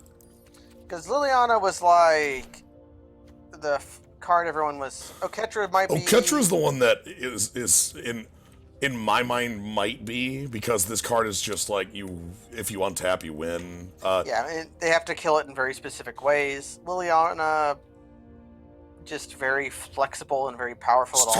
Starts on 7 with that plus. Or you can just like go in barter and blood and like draw a bunch of cards even if you're sacrificing. Right. I can tell you what's not the most powerful first pick, and it is Niv Mizzet Reborn. I think it's a good card. I think, but I don't know if I'd want that as a first pick. I think I want that pack 2. Look at the pig. You can't read all of it. Oh my god. Scroll bar? Where's scroll bar? Put it into its supposed... But yeah, there's a lot of... So, like, in my mind, Oketra and Liliana are, like, just absurd. Kefnit as well, because Kefnit is a 4/5 flyer. Which is, like, unbeatable as far as bodies go. Hi, kids. if- I'm Porky the Lip Eater, and I just love to eat. I don't know if I don't know. I don't know if there's anything else I'd look at and be like, oh yes, absolutely. But like there's a number of cards that I like. Nissa and Sarkhan are really powerful ones. This card is a beating and a half every single time you play it. Because it's like this card is extremely close to being better than Flame Tongue Kavu. Yeah. We're getting close to the point. It's not there yet, but we're getting increasingly close. Yeah, and then Ugin, who is, Just like easy peasy. Yeah, Karn is not great. There's not a lot of artifacts for you Yeah. to use. I'm happy that Karn once again has the ability to kill zeros on your opponent's side. Hell yeah. They brought back Karn's Silver Golem. Jello Master, thank you for the sub. We've just finished up. It's about 6 here, and let me double check the time. Yeah, I'm gonna need to be taken off here in about 15. Me hungry. So I want some food. Me hungry. But yeah, that's never feed me broken glass. Never feed me bottles of broken glass. Glass gives me a stomachache. All right. Look up Porky the Litter Eater, kids. Oh, somebody actually saw Porky last week in the real life. It's somewhere in Maryland. Ooh! All right. That's going to be it. Thank you all for joining. You want to catch more of this, follow. Thanks, Gnomebitten, for joining. Yeah, I need to stream more. I haven't streamed in a while. I might even stream tonight. Go for it. But follow and subscribe to Slime9. You get slimes and skulls, and card games. All right. Good night, everybody. Good night.